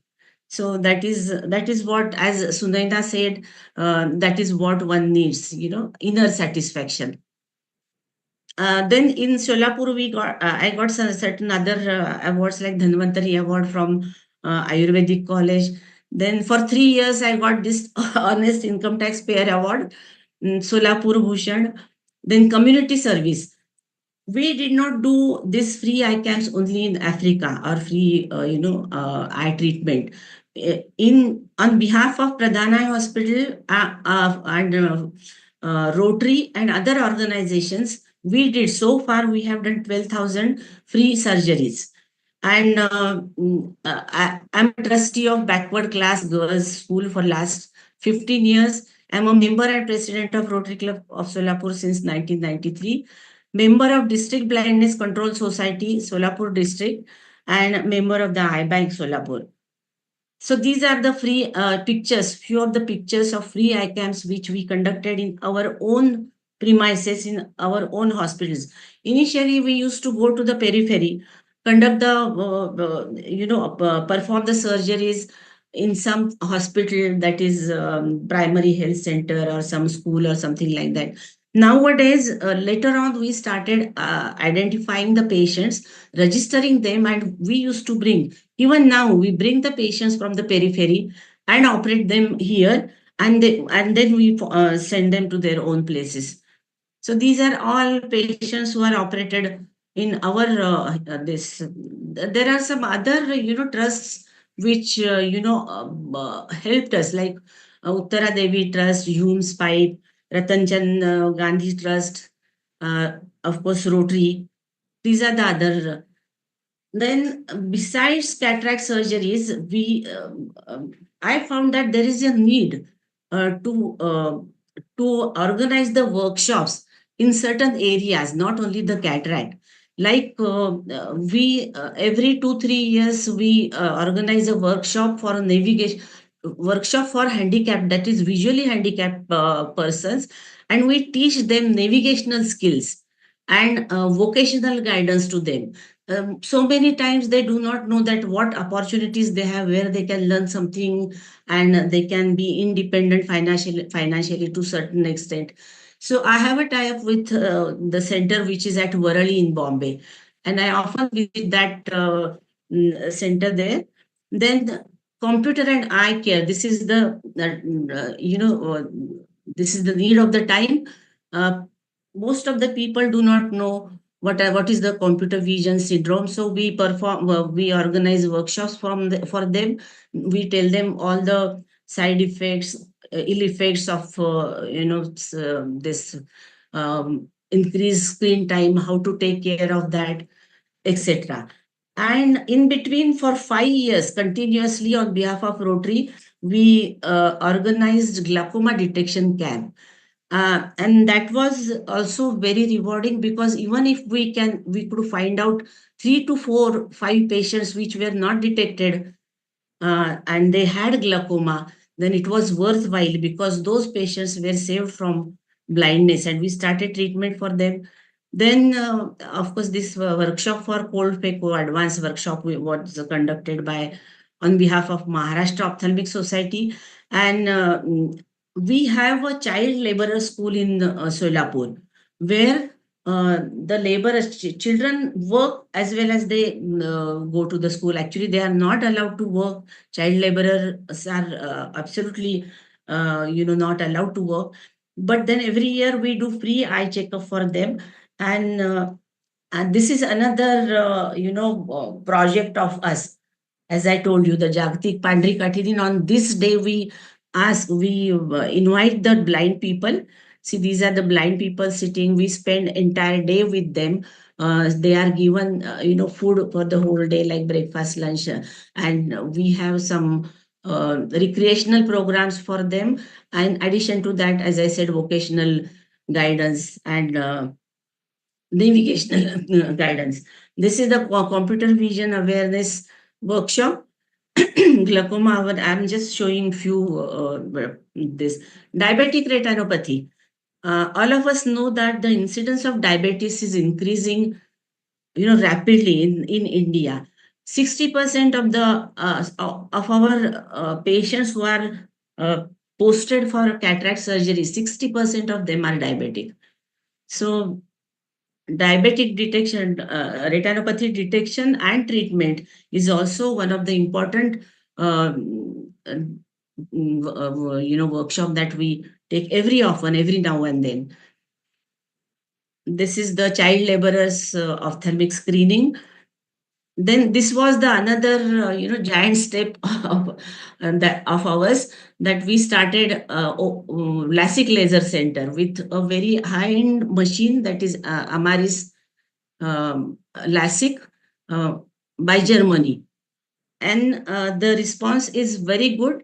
And because of this LASIK, there were so many other avenues open to us, like keratoconus, ICLs, detection of the other corneal pathologies, etc. So these are and what we do is we organize LASIK camp, free detection and discounted surgery at various places, especially for those who are just about to give the examination for police bharti, then military. And because they don't have money, they don't go through the medical exam, and this is the great boon for them. So at the end, I think that good work, good intention, and good behavior with others gives us a tangible inner peace. Now, all of us think in terms of having NABH, then having a tie-up with several insurance companies, several corporate companies. They automatically come to you. And the advantage of NABH, right from the beginning, we have had ISO recognition, ISO whatever 80, 92, and then we had NABH for entry level. Then we had NABH for ECO, that is eye organization, which is there for last 5 years now. So thank you very much. I think I was a bit too fast, but I thought that the time is running fast. That's why. Thank you so much. Thank you so much, ma'am. It was an absolutely amazing journey, and kudos to you. A big round of applause to you, ma'am. Thank you so much. I think you are an epitome. Just one couplet from one of my poems. You are an epitome of that. जो मुझ में सोई शक्तियाँ, जो मुझ में सोई शक्तियाँ जगा के देख ले कोई, डगर की रोशनी हूँ मैं, जला के देख ले कोई. Thank you so much, ma'am. Excellent. Rahul, just requesting you to play 2 videos for ma'am. We would like to see. Yes, please. Thank you. He's my husband. He won't say anything. I'm very happy to say a few words about my wife, Dr. Uma. Uma has been a brilliant student Later, after she became ophthalmologist, she started practice and started from scratch. She is a savvy, techno-savvy, kept on buying most modern equipment, and today she owns a state-of-art eye hospital in this part of Maharashtra and Karnataka. She's a very hard-working lady. She's very studious, keeps reading journals, books on ophthalmology in her spare time, and she has built a reputation as not only a good surgeon, but a very sound academician. She is a very caring person. She looks after her staff very well. Of course, she is a very good wife and very good mother. I think she is an ideal human being. Thank you very much. Wow, I was very excited when I was asked to say a few words about you, ma'am. It is such a privilege and pleasure. But when I was told to do that in 1 minute, I realized it is an impossible task. It is an impossible task to describe the multiple facets of your personality in such a short time. How can I describe a surgeon I have seen who converts surgery into an art and the magic in her hands in 1 minute? How can I describe an astute clinician with an eye for details, a very caring and popular teacher in 1 minute? How can I describe an active Rotarian who has done thousands of surgeries in African countries and is a great goodwill ambassador for our country in 1 minute? It is impossible to describe in any number of words what an exceptional mother and a great human being you are. It is impossible to describe in words what challenges you have faced, what battles you have fought, and what sacrifices you have made in your journey so far. And along this journey, you have helped me and many others to become better surgeons and better human beings. And that is why so many of us appreciate you, respect you, and you already are a role model and a legend. I wish you a long, healthy life filled with happiness and bliss, and may you reach greater heights in the coming years. Excellent, ma'am. Thank you so much. Thank you so much, ma'am. So much to learn from you. And we would like to request you to just give a few words of encouragement to the younger generation of today and any tips that you have for them. I would like to say, especially if we are talking about ophthalmology, we have to keep ourselves, updating, like in technology, surgery wise, equipment wise. You have to keep on updating. That is the mantra. And second thing, patient first. Whenever the patient walks into your office, you have to give 100% to him whatever you have, whether the patient is in an angry mode, whether the patient is not listening to you, he's not happy with your treatment, you have to keep your calm and do the best for the patient. Thank you so much, ma'am. Absolutely practical pearls for all of us. I think not only young women ophthalmologists, but all of us here in MOS. Team MOS salutes you, ma'am. Thank you so much. Thank you. Thank you. Yeah. Thank you. Dr. Namrata, please take it forward. Thank you so much, ma'am, for sharing such an accomplished journey. Next legendary woman whom I am getting an honor to introduce is an icon of community ophthalmology, an epitome of selfless service for poor, keeping abreast with evolving technology, an exceptional surgeon, and a beautiful blend of compassion, hard work, and dedication. Yes, none other than respected Dr. Ragini Parekh, ma'am, who performed 80,000 plus cataract surgeries. And believe me, whatever I am going to quote here onwards is in thousands only. Be it camp, be it number of camps, number of presentations, number of papers, awards, accolades, and number of PG students whom she mentored. So, and apart from that, she had served at esteemed JJ Hospital for 3 decades. And most touching thing, with her altruistic attitude and altruistic heart, she has served so many leprosy patients every year at Anandvan with Amte family. And I mean, she was also awarded with prestigious Women's Achiever Award at the hands of Honorable President of India. If I keep mentioning all her awards, probably it would be dawn. So over to you, ma'am. We are eager to listen to your exciting and inspiring journey. Thank you so much for the honor. I'm really thankful to Santosh, Vardhan, Anaga, Namrata for so much hard work, and Aditi for doing a great work at MOS, and Atul. Ragini, your voice is coming.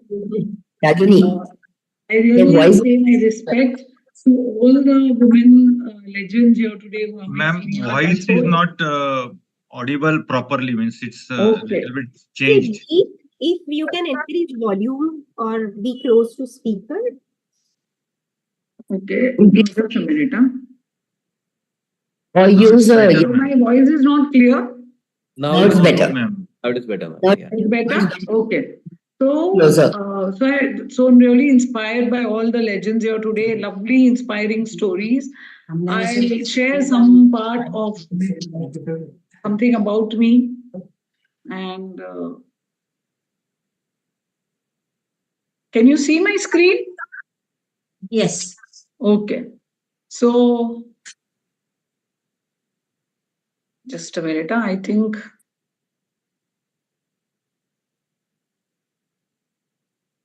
It's perfect, Ragini. Yeah. So something about my journey, Namrata has already said. Thank you, ma'am. Thank you so much.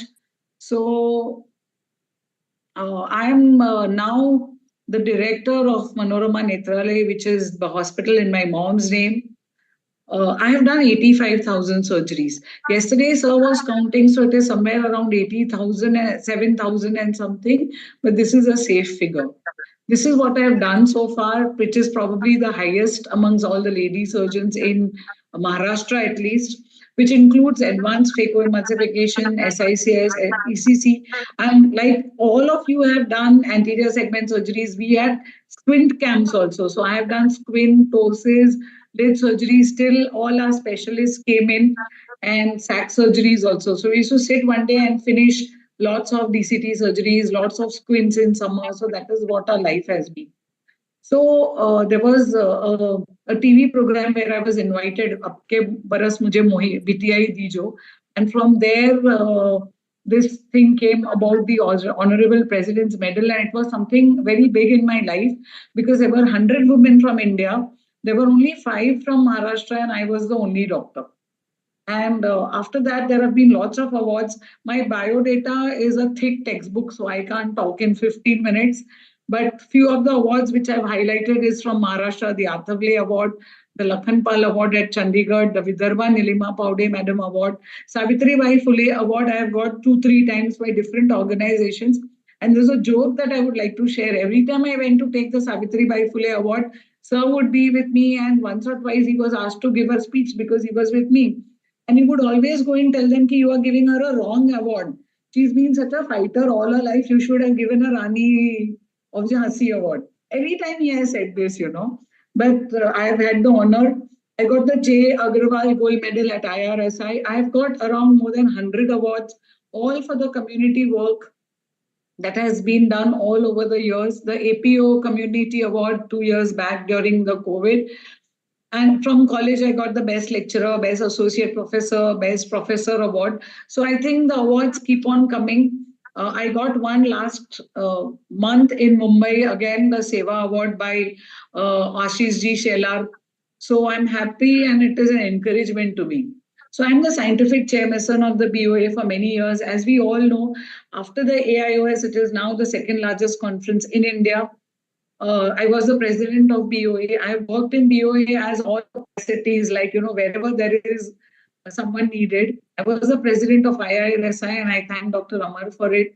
I was the scientific chairman of MOS, and it was during the COVID time, but we learned from ma'am and we did a lot of webinars.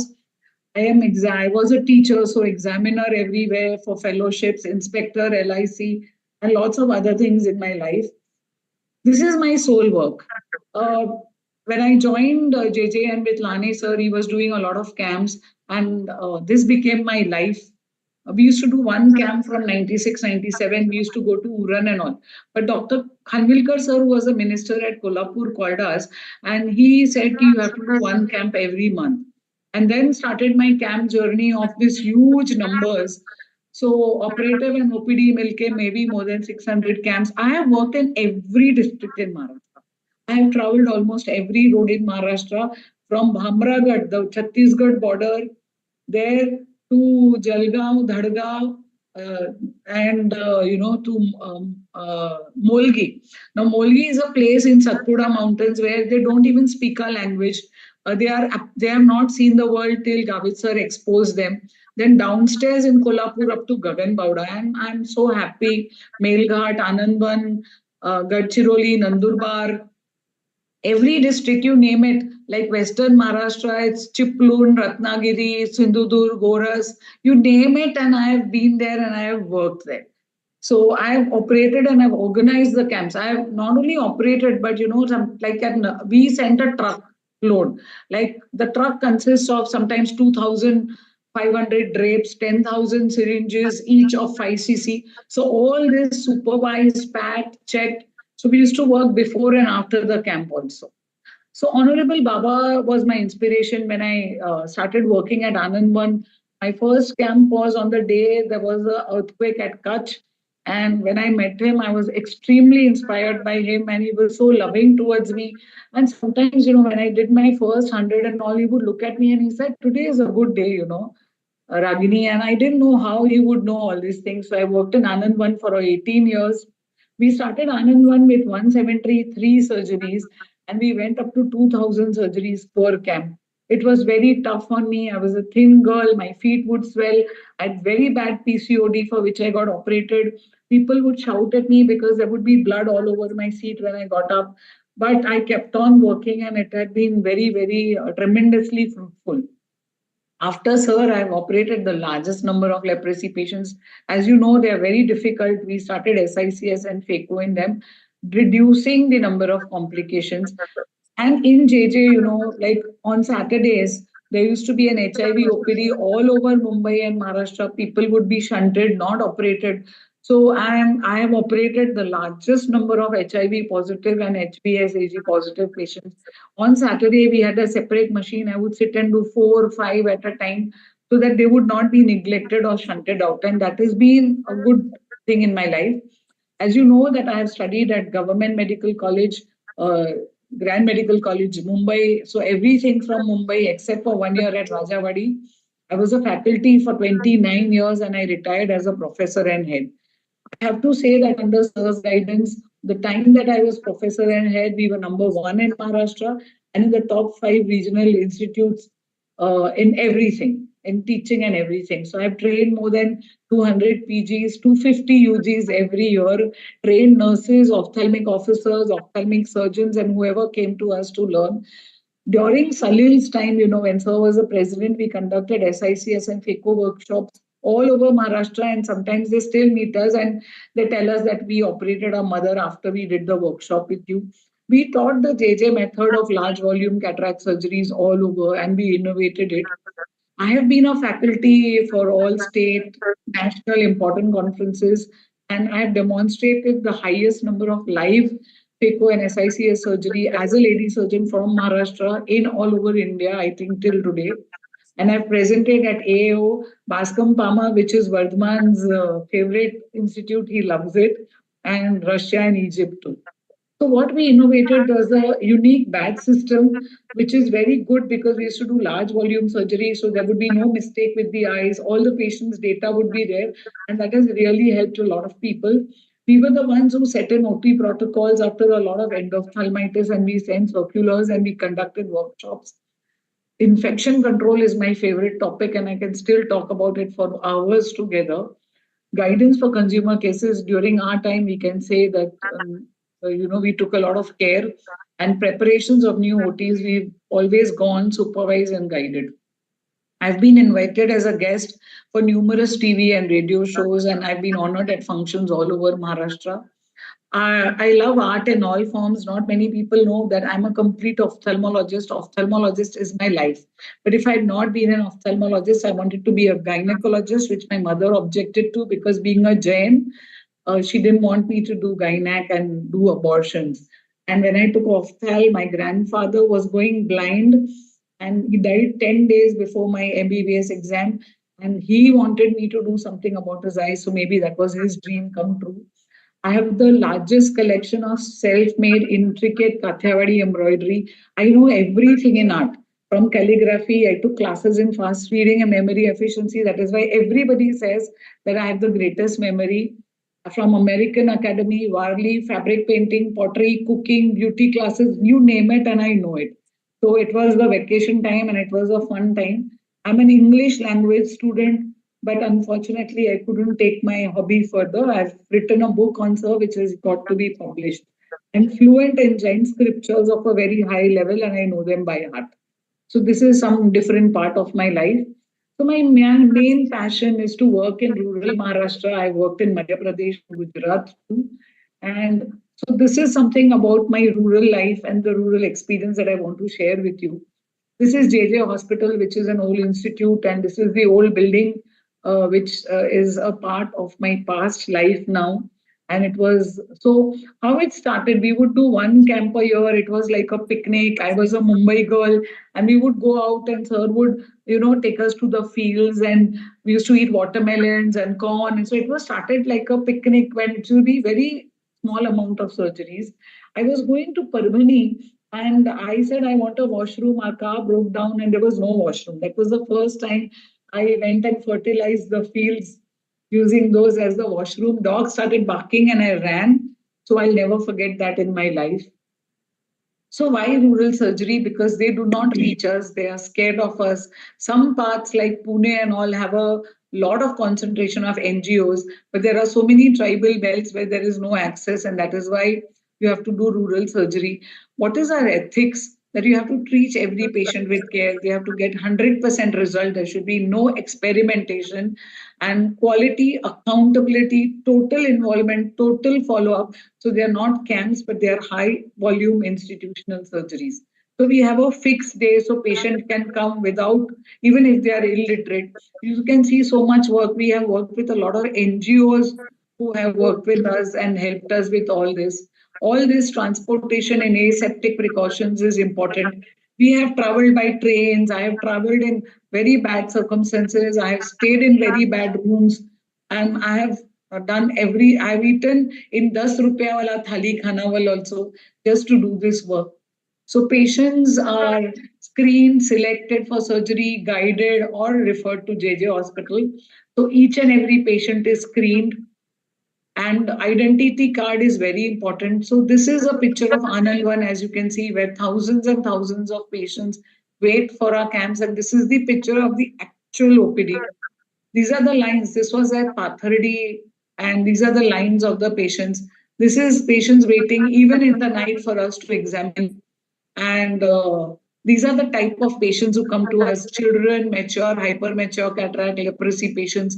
म्हणजे ज्यांना लोकांनी टाकून दिलेले आहेत असली लोक. These are something close to my heart, the leprosy patients, and you can see the complicated cataract. This is the leprosy ward where the patients are kept for more than a month. So examining the patient again after selection. This is post-operative instructions, which are very important. Patients are examined again and again. An OT list is made. So this is the patient in the ward and in the camp with no hands. But you can see that this is an advanced surgery at JJ where the patient sees on his own surgery. So both have to be the same and similar. You have to give the same thing. So everything, unique sticker, consent, everything. The workup at the large volume surgery is the same as in JJ. A-scan, we carry an inventory of so many thousands of lenses. So everything, vision, post-op follow-up, till refraction is done completely by us. Completely. So this is the OT list, even if it is for 200 patients, checklist, infected list, all that. So patients' feet are washed, Patients are prepared.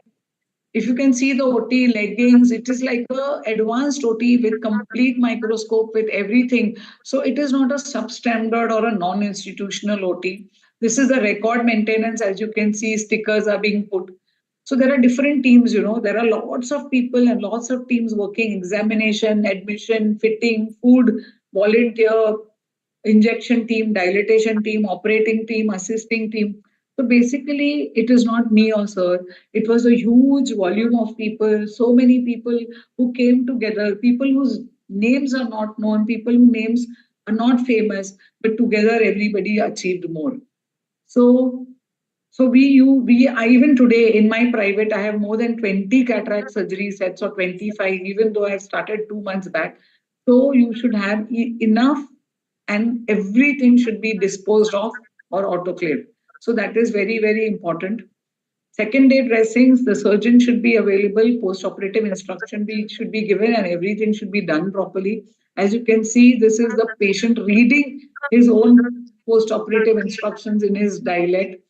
This is Sir with all the patients. Sir has been my guru, my mentor, my guide. Of course, Sunaina Malik madam, Uma madam, Deshpande madam are there for me. I call Malik madam my ma. She's always there, always guiding me. But Sir has been the main pillar who changed my life completely.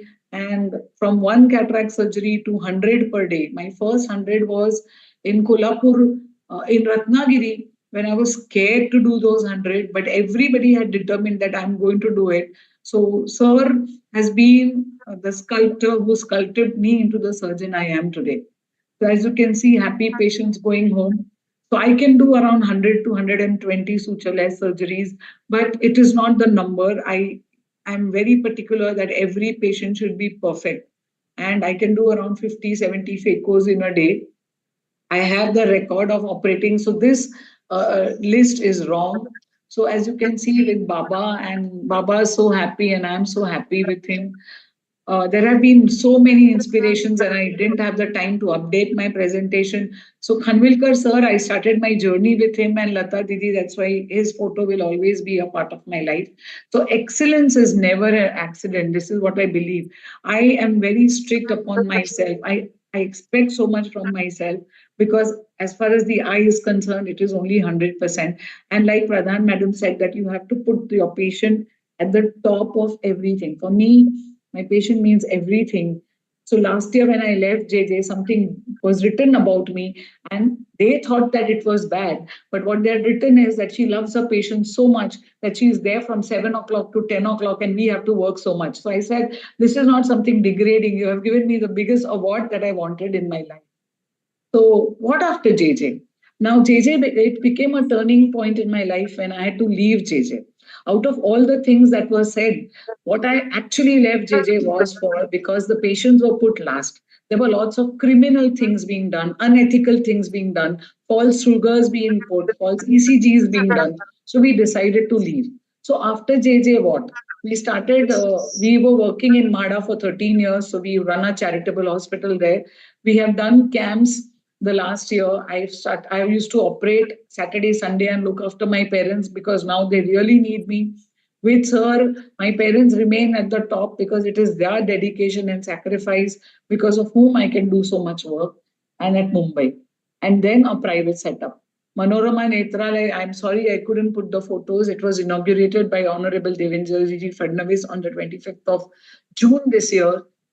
It is our step forward to continue our quality eye care. And I'm happy to announce that we did our first pick-up phaco free foldable camp from Murud on the 25th of August. And they came, we operated them, we sent them the same day. But what is important is that Friday we saw the OPD, Saturday we did our private surgeries, prepared the OT, Sunday we operated them. Sunday evening at 8 p.m. I went back to Murud, reached at 1 o'clock. And the next day it was Dahi Handi. I saw them and I came back. So what is important is that you have to do your own follow-up. So our journey continues and I'm really thankful to my parents, sir, and all my teachers and all of you who have given me this opportunity to talk about myself and who always inspire me. So I want to thank you all, and I'm really thankful for this opportunity. And for me, I'm overwhelmed by the honor to present a part of my life. Thank you so much. Thank you so much, dear ma'am. Excellent, ma'am. Excellent. An enlightening journey, ma'am. Your sharing left me spellbound and little confused as well now as to what is your secret mantra for those, cakewalk phaco surgeries, even for complicated patients. Is it an artist within you which helped you for those surgeries, or is it your artistic surgery which helped you being coming up as a fantastic artist? Anyways, but I'm left-handed. I'm left-handed, so they say that, and it is not me. What I have asked and what I have observed is that every ophthalmologist is an artist. So many people play music, so many people sing, everybody, because I think cataract surgery is very minor. It needs, like Anaga writes poem, Madam dances. I know Vardhaman. So everybody is an artist as an ophthalmologist because you're working in such a delicate and a small place. So every ophthalmologist is an artist, and I have in life beyond ophthalmology, but I have met so many people, and I realize that all of us are different from other surgeons because we have to deal with such delicate tissues. And so that's the reason I feel it's not me. I think it's all the ophthalmologists. I got to know a few more secrets, the secret mantras. Your hard work, sincerity, and dedication is also pivotal for this achievement. And ma'am, on this note, I would like to request. I am sure there might be n number of incidences in your life which were heart touching, heart warming with patients. We would like to, witness and listen to you one single incident which clicks to you at this point of time, related to patients, very heartwarming, touching. There have been many incidences in my life which touched me. But when I started going rural, and like there was a blind patient, and I was with her for 3-4 days because her sugar was not controlled. And on the fourth day, when we operated her on the last day, she said, "Arey, tu to bahut gori hai." So she was connecting with me only through my voice. There was a young girl who became blind during her pregnancy, and nobody would touch her because she had some heart disease. And she came to sir in Pathardi and said, "Sir, मला फक्त एकच minute बघायचं आहे because I have never seen my child after birth. मला तुम्ही दृष्टी देऊ नका, पण एका मिनिटाची द्या." So then there was another girl called Sarita who got operated, and she read her own speech at the discharge function. The worst was, a lady who in follow up took sir's hand and said ki nahi, fast nahi, तुम्ही थांबा, मला तुम्हाला सांगायचंय. So she said ki we are blind and nobody takes care of us.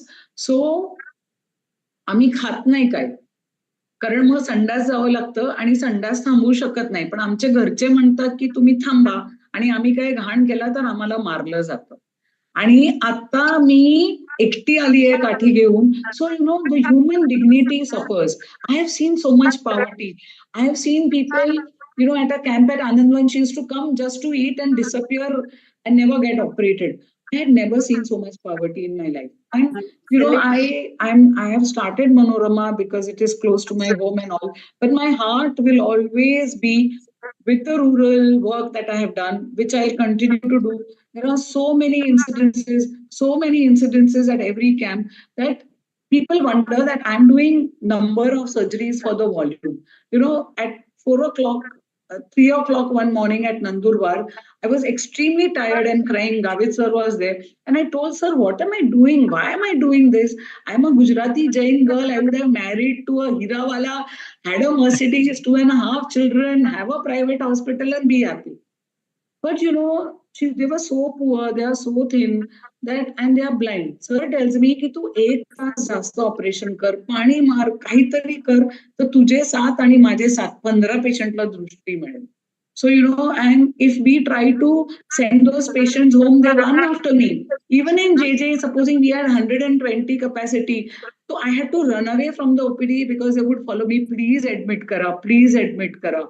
So, it has been a very sad world. There is a lot of blindness out there. It is not about the volumes. It's not that we wanted to do records, but there was so much that whatever we did was not enough. I would cry. I mean, I have operated the whole night in Anandwan on the last day of leprosy patients with tears rolling my eye. My feet have swollen. I am ill. I have all, but the work has to go on. And the next day, last year, my last Latur camp, I was so tired and I had told sir ki, sir, hey patient admit करू नका, Ambajogai or Latur. मला नाही होत तुम्ही हे 20 patient शेवटचे तुम्ही का admit करता आपल्याला ऑलरेडी 550-600 पेशंट्स आहेत. So we had a big fight. And then in that, there was a bilaterally blind patient that sir had admitted. And when we were taking rounds, his daughter started crying की कोविडमुळे राहिले, कोणी बघत नाही, मी आली आणि तुम्ही ऑपरेट केलं. We were so tired that I just started crying, thinking that what if he had postponed him? And the whole team, my residents started crying because that month we had done back-to-back 4 camps because COVID had just ended and there was a backlog. So Mada, Latur, Ambezogai and Sindhudurg. We had not gone home. So all that work, the next morning, the patient seeing, that is what keeps you going. You forget your physical fatigue, you forget your health, you forget everything, and you just have to walk. Thank you so much, ma'am. What a compassion, what a passion. And ma'am, thank you so much for sharing this amazing, touching journey with us. And in lieu of time, I would request Mr. Rahul to share those 2 amazing testimony videos with us.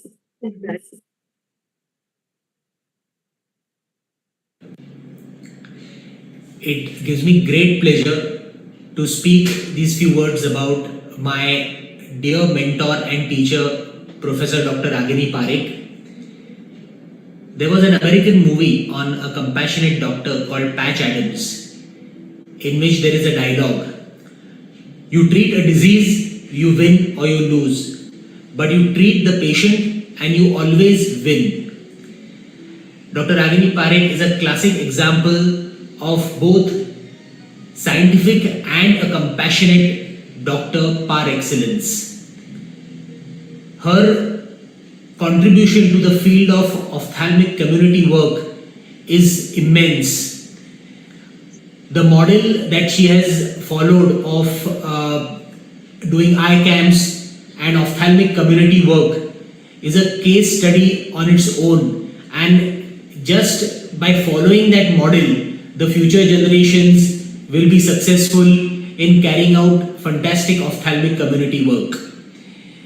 I salute her efforts in the field of ophthalmology and I congratulate her on receiving this accolade of MOS Legends, and I wish her all the best in her future endeavors, both in the field of ophthalmology and in the field of human compassion and community work.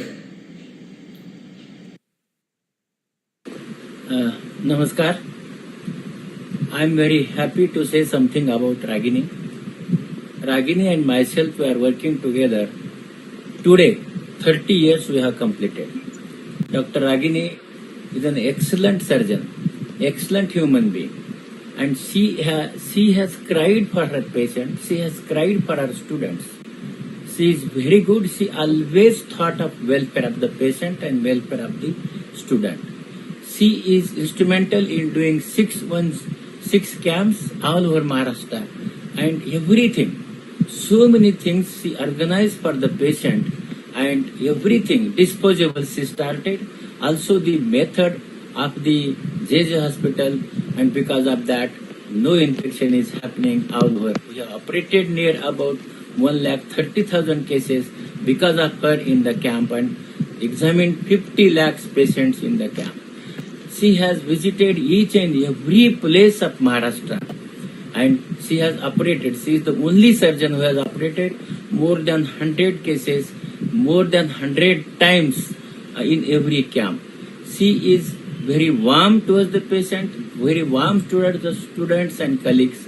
She has single-handedly handled the JJ hospital for 12 years, and made an institute and all 6 specialty departments. Dr. Ragini is an excellent peco surgeon. She is an excellent SICS surgeon, and above all, she is an excellent human being. She cares, she loves everyone who comes near to her. My best wishes and congratulations to her for this big honor, and she deserves it. Namaste. Thank you, ma'am. In fact, you are an angel doctor for poor and underprivileged patients, indeed. Thank you so much for being with us. Over to Anaga, ma'am. Thank you. Something which is interesting. Yes. Thank you so much. A big round of applause for Dr. Ragini, ma'am. Truly an inspiring journey, ma'am. Such selfless service. And you will be really a role model for all the generations to come. Thank you so much. So thank you to all the women legends here. And just to make it a little light, we'll be concluding with a rapid fire session. So there will be 2 rounds, one by me and one by Dr. Namrata. So we'll be starting in the same order that we had. So in this session, we'll be asking you questions and you have to answer immediately a short answer, whatever first thought comes to your mind. Okay, we'll be starting with first Dr. Sulabha Deshpande, ma'am. Ma'am, the first question to you is, how would you like to be known as or remembered as? I would like to be known as and remembered as a dedicated person. Great. Thank you, ma'am. Next question is to Dr. Sunaina Malik, ma'am. If there was one thing that you could change about yourself, what would that be? Nothing. I always think I'm perfect. And I'm laughing because, see, I said in the beginning only that I am my own favorite. And there's nothing left to change. Good. I will suggest one thing to ma'am. Yes, her bluntness. Yes, that is something. Sometimes, Santosh, I have changed that a lot. You know, I have tempered it down a lot. Be blunt. Be honest. Malik ma'am is मैं अपनी favourite हूँ, खुद की favourite हूँ. No, she's very candid. I won't say it as a bluntness. No, it is blunt. It is bluntness, but I cannot help it. That's the way I am. I mean, I give it straight from the shoulder. No issues, ma'am. No, absolutely, and we love it. I don't know. जैसे हो वैसे रहो, ma'am. Yes. Yeah. The next question is to Dr. Uma Pradhan, ma'am. Who would you want to be reborn as? Sorry? Reborn as. Who would you want to be reborn as? If there is one person who would you would want to be reborn as, who would it be? I won't like to be born again because there is so much of suffering and this in the world. Oh, ma. Don't say that. Be positive. No, talking about spirituality. Would you like to be ophthalmologist again? Looking forward to I really have not thought of it. Can you hear me? Yes. Sorry, there was some signal problem. Okay. The last question is to Dr. Ragini, ma'am. I'm scared. Oh, no. If you were given a chance to relive your life and do things all over again, what would you do differently? I think there are a few mistakes that everybody makes along the line. And so when you are junior, when you are young, and when you're not experienced. So with your experience, you learn those things better. So you would like to do those differently. Because definitely when you are younger, you are different. And when you are older, you realize I could have done this much better. So if I'm given a chance to live that life again, so maybe I would want to be a little more calmer, little more so definitely whatever mistakes that I made in my life, I would not want to repeat them, but I would want to live this life of seva. I want more seva in my life. I want to do much more than what I'm doing. I have always wanted to work with the blind children, but JJ didn't give me a chance to go. I have children who were 4 years old and would know when I walked into a room. So I want to work in rehabilitation much more than I've been able to do. So, like doing cataract surgeries and all that is okay. Seeing patients is okay. I would like to have to be with my parents and family more than I did because you have to if you're following a passion of working 18 hours a day, then something somewhere gets compromised. So now I'm looking after my parents, but I would have liked to do this all my life and more. So obviously there are things that you feel that you could have done better or more. But on and whole, I think that I believe that life is like a rummy. You have to play with the cards that have been dealt to you. You have to be happy and you have to do the best you can. And so this is what I believe in. And, today is a new day. And something very good that I started my second innings, a new practice at 58.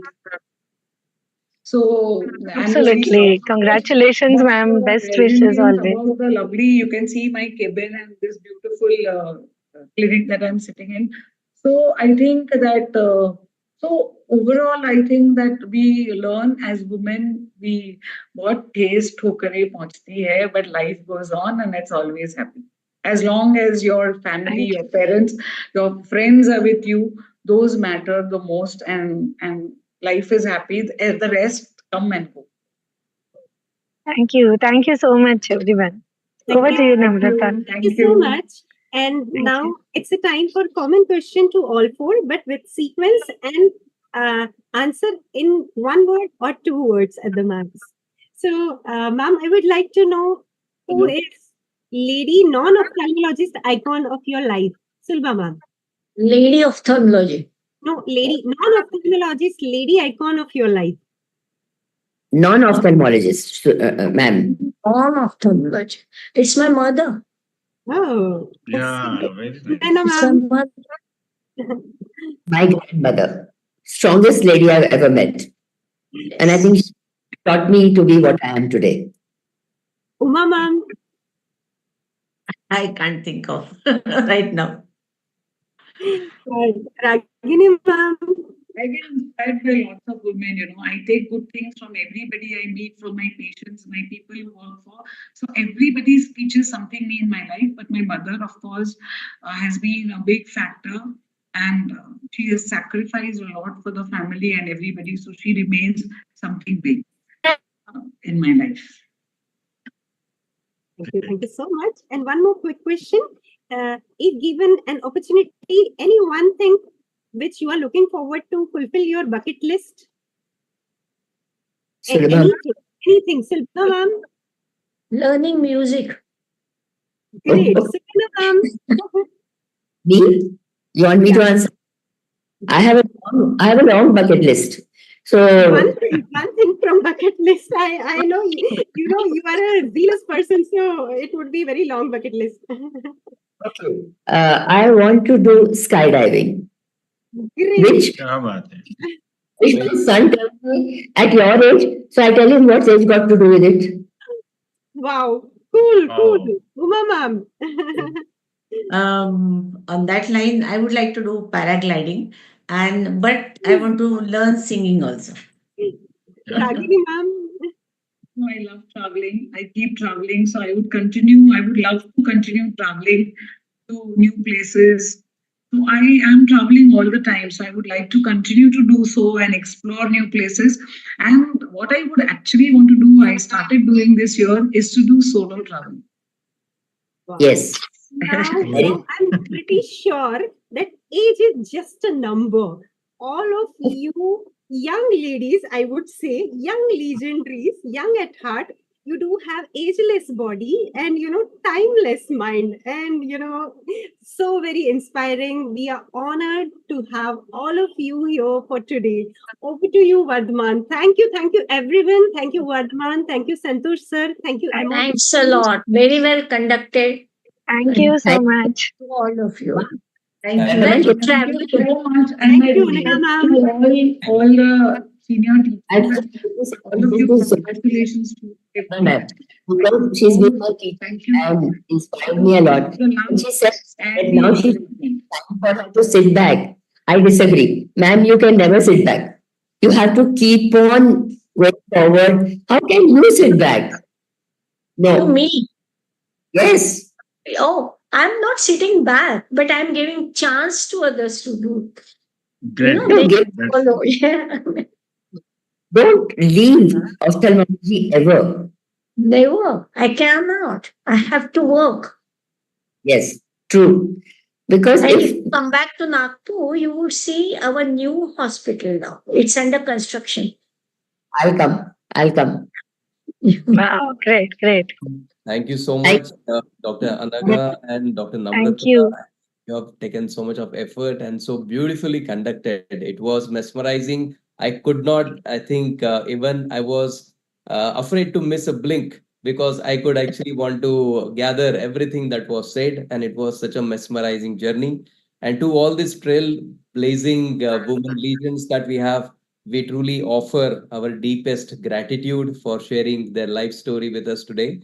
And they have not only improved visions of patients, but of course they have shown us what it means to truly see the potential, to see progress, and to see a world where anyone, regardless of gender, can achieve greatness. So I believe that all the four legions have really inspired all of us, not only the women ophthalmologist, but also the men in this world, and all of us truly. So I think before going further to the final comments, before going to the final comments by our president, Dr. Agarwal sir, I would like to invite Dr. Mandar Paranjape sir to give his comment, and then I would like to invite Dr. Agarwal sir, please. Yeah. Yeah, thank you, Dr. Vardhaman. Actually, words fail me because every person, every lady's journey, woman's journey that we've heard in this 2 hours has been like a pull. And really speaking, I really can't think of or express words to honor the work that these fantastic women ophthalmologists have done in their personal life as well as professional life for their family as well as for the society.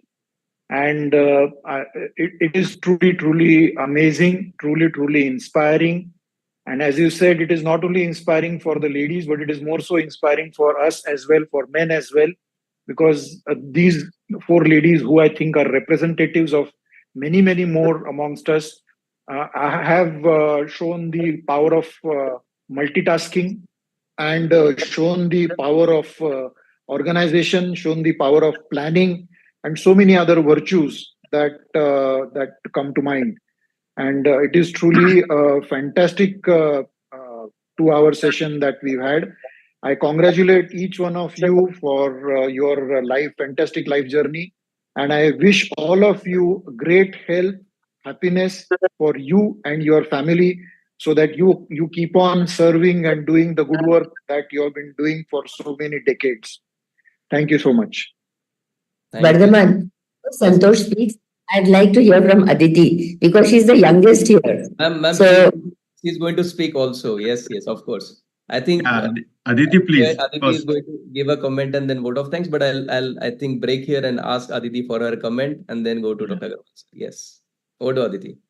Yes. So I was really listening to every minute, every word of wisdom from all of you. Being a female ophthalmologist, I believe it was I kind of could relate to many things to whichever you actually shared, starting from your balancing the family, career, overcoming all the challenges It was really, truly inspirational, and it was really nice to learn so many things from all four of you. It was truly, really mesmerizing. Thank you. Thank you, Aditi. Thank you, Aditi. Thank you so much. Now we will go to the final remarks by our Honorable President, Dr. Agarwal, sir. Yeah, thank you, Vardhaman. It was really wonderful and mesmerizing. It was a great learning experience for me, at least at this age. Also, we feel that we have done enough. But after listening you all, that I feel that we have done very small work. And there are many takeaways today we can take from the life stories of these legendary women.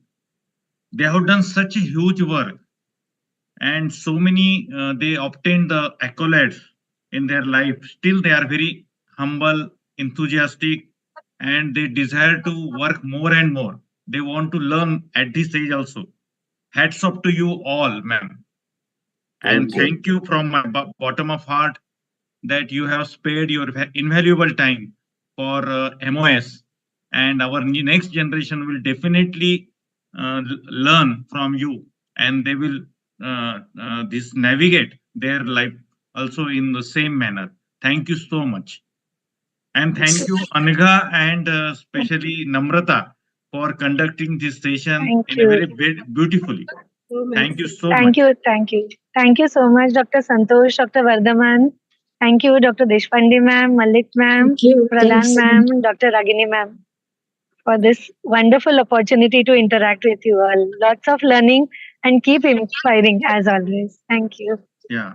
Thank you so much, sir. It's an honor to be part of this wonderful, amazing activity. Thank you so much, Dr. Namrata. Thank you, Namrata, for being. Bye to all. So We beautifully. wish ma'am. all the best to you all. Yes. And keep Or- inspiring us, keep guiding us Absolutely. in our So rest of our life. the And whole- have a great life ahead. Thank you very much. Yes. Okay. And Best good night wishes also. always to all. Health and happiness. And before we conclude, I would like to now invite Aditi to please give a official vote of thanks. Thank you. So, as everybody mentioned, it was truly a really mesmerizing and extremely nice experience to listen to our own leaders who are true legends of MOS. Lady legends from different zones of Maharashtra, challenges which they actually overcome in amazingly successful manner. But they give a common message to all of us. Just believe in yourself and anything is possible. So thank you, Dr. Sulabha Deshpande madam, Dr. Sunaina Malik madam, Dr. Ragini madam, and Dr. Uma Pradhan madam. For Dr. Uma Pradhan madam, she being from Solapur, she was first my Uma Pradhan Kaku before becoming Pradhan madam for me. So so your experiences have surely enriched our lives, and there were so many pearls of wisdom which actually inspired us being next generation ophthalmologist and being a female ophthalmologist. There were so many things which I could actually learn. So thank you once again for accepting our invitation and being a part of this MOS Legends webinar.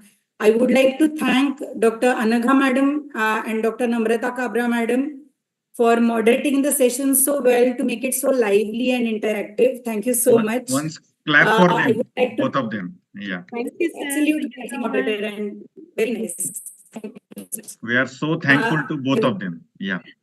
Sir, it's always we, women. So it's we. All of us made it interesting. It's an honor for us. Yeah. Very well. Any fast feedback from ma'am, all four ma'am, just for the MOS and our this activity? Do you have any feedback? It's an excellent way of projecting our elderly people. Don't say elderly man. Yes. Use that word. You know, you can look young, but you are elderly. You can say experience, ma'am. But it's nice way. And thinking of about this is again, I must thank Vardhaman for thinking about and choosing the people from different areas. Yeah. Yes. I think for me and Dr. Agarwal sir, this was important, and all four of you have done so much of human service to patients and also to our fraternity. So we were really looking forward to this episode. Actually, ma'am, I suggested to Vardhaman that he take only two people, you and Ragini.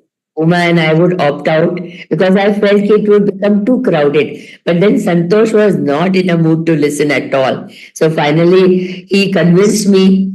You So need someone that. is there to convince you. Ma'am ma'am अब हमारे ma'am नहीं रहे, अब वो friend हो गए हमारे, इसलिए हम थोड़ा बोल सकते हैं उनसे. And now that he is a friend to everybody. Yes, yes. Yeah, Ragini ma'am, you want to say about our legendary masterclass and MOS also? He will write it down on notes. People only talk about women empowerment, okay? But you all actually went ahead and did it. So can't hear you. Now. Yes. So people talk about women empowerment, but you all actually went ahead and did it. It is one of the biggest honors that I've received from MOS, much bigger than any award that I got. And to share a dais with these three legendary women whom I have looked up to, because I know Deshpande madam because she used to come to Anandvan and I've known her for 18 years. I called Malik madam, I call her my ma because I've known her for 30 years from the time I know Dr. Lane, and she's been a friend to me, though I call her ma. I have been so inspired by Uma Pradhan madam. Let me tell you that whenever I saw her, the grace, the elegance with which she dresses, even Malik madam, no, if I'm going to meet Malik madam, I'm scared because I'll check whether I'm okay because she said, Ragini, do this, look good, you can work hard. So, they are inspirations to me and they've done so much. And I knew all of them, but, for me also, this has been an eye-opener about Deshpande madam, about Uma madam's camp work, and Malik madam, her strength, her resilience. I'm closest to her, so I know so much about her. But I didn't know that her father was from Grand Medical College also. So lots of things for me to learn, and I'm really, really thankful. I'm so overwhelmed with emotion for this thing that you thought and presented today. It's been, I don't know, it's been a long time with us women, but you all have patiently been with us throughout our journeys, and I really, really thank you from the bottom of our heart. It's an inspiration which I think lots of societies will take from you, and it will ultimately lead the women empowerment story that you all have started. Uma? Uma madam. Uma? She has left us. I think. No, but she's there. But she may have gone somewhere. I would like to just share one thing with all of you. We are on the subject. I'm writing my autobiography, and nice. I hope to complete it before I go up, hopefully. And the title is Sunaina's Story. So it would start from Nagpur. It would start from Nagpur. That's true. That's another way. So just wanted to share that with all of you. Great. Yeah, great, ma'am. All the best. We have Great news. I request. Absolutely. Looking forward to it. I request all the legends, they come out with their autobiography. That will be definitely. That will be really inspirational for everybody. Absolutely for our young generation. Yes. I doubt if many people are going to read it, but anyway, I'm writing it. No, ma'am. I'll be buying the first one, the first copy. And an autobiography. I'm not getting time because Lani sir is not getting time to edit it and publish it. नहीं ma'am, वो ऐसे read नहीं करेंगे, आपको देखने के बाद, मिलने के बाद फिर रीड करेंगे वो. Not just this generation, many subsequent generations would get inspired by that. Yeah. Absolutely. Yes. So thank you once again, all of you. Thank you, everyone. Thanks a lot to all of you. Thank you so much. Thank you. Last but not least, everybody, and see you soon at MOS Solapur. Yes, ma'am. See you at Solapur. See you all Aditi soon. wants to say something last sentence. Yes. Aditi, please. Yes, we would like to also thank the entire team and technical support. Team Mr. Rahul. Rahulji, the webinar, good success and providing us the platform. So thank you so much and good night. And Thank you. thank you patiently. to all those who gave their videos for the legends Yeah, also. They took their time out and gave us their videos. Thank you so much for that. That is thanks to Namrata and Anaga. Madam video bolo. So really, we were all haywire, running around here, traveling, working. But thanks to your efforts and everything fell in place. Great. Okay. Raghuram, the Thank you. brainchild Thank you. of Thank this you. program. Thank you. Thank you. Thank you. Thank you. Thank you. thank you. Thank Santosh you. Dada, it has been a fabulous year for you, and I'm so proud of you. Yeah, thank you, ma'am. Thank you for your inspiration Really great and year, lots of appreciation. efforts, a great team that you have. Yeah, And team salute you. is not me, all teamwork, ma'am. Our team is excellent. Vardhaman, Atul, Aditi, everybody. Fantastic team, but the leader is a warm, loving, and you have the best team. I agree with you. Really lucky. Thank you, ma'am. Thank you so Thank much. you. Thank you. Thank you, ma'am. Thank Thank you. you. Nice. Thank you. Chalo, good Thank night. you. Bye. See Good you night. again. See Thank you you. again. See you again. Kapoor. Thank you, sir. Thank you, Bye. Thank you, Santosh. Bye. Right. Thank you. Thank you, Dr. Santosh.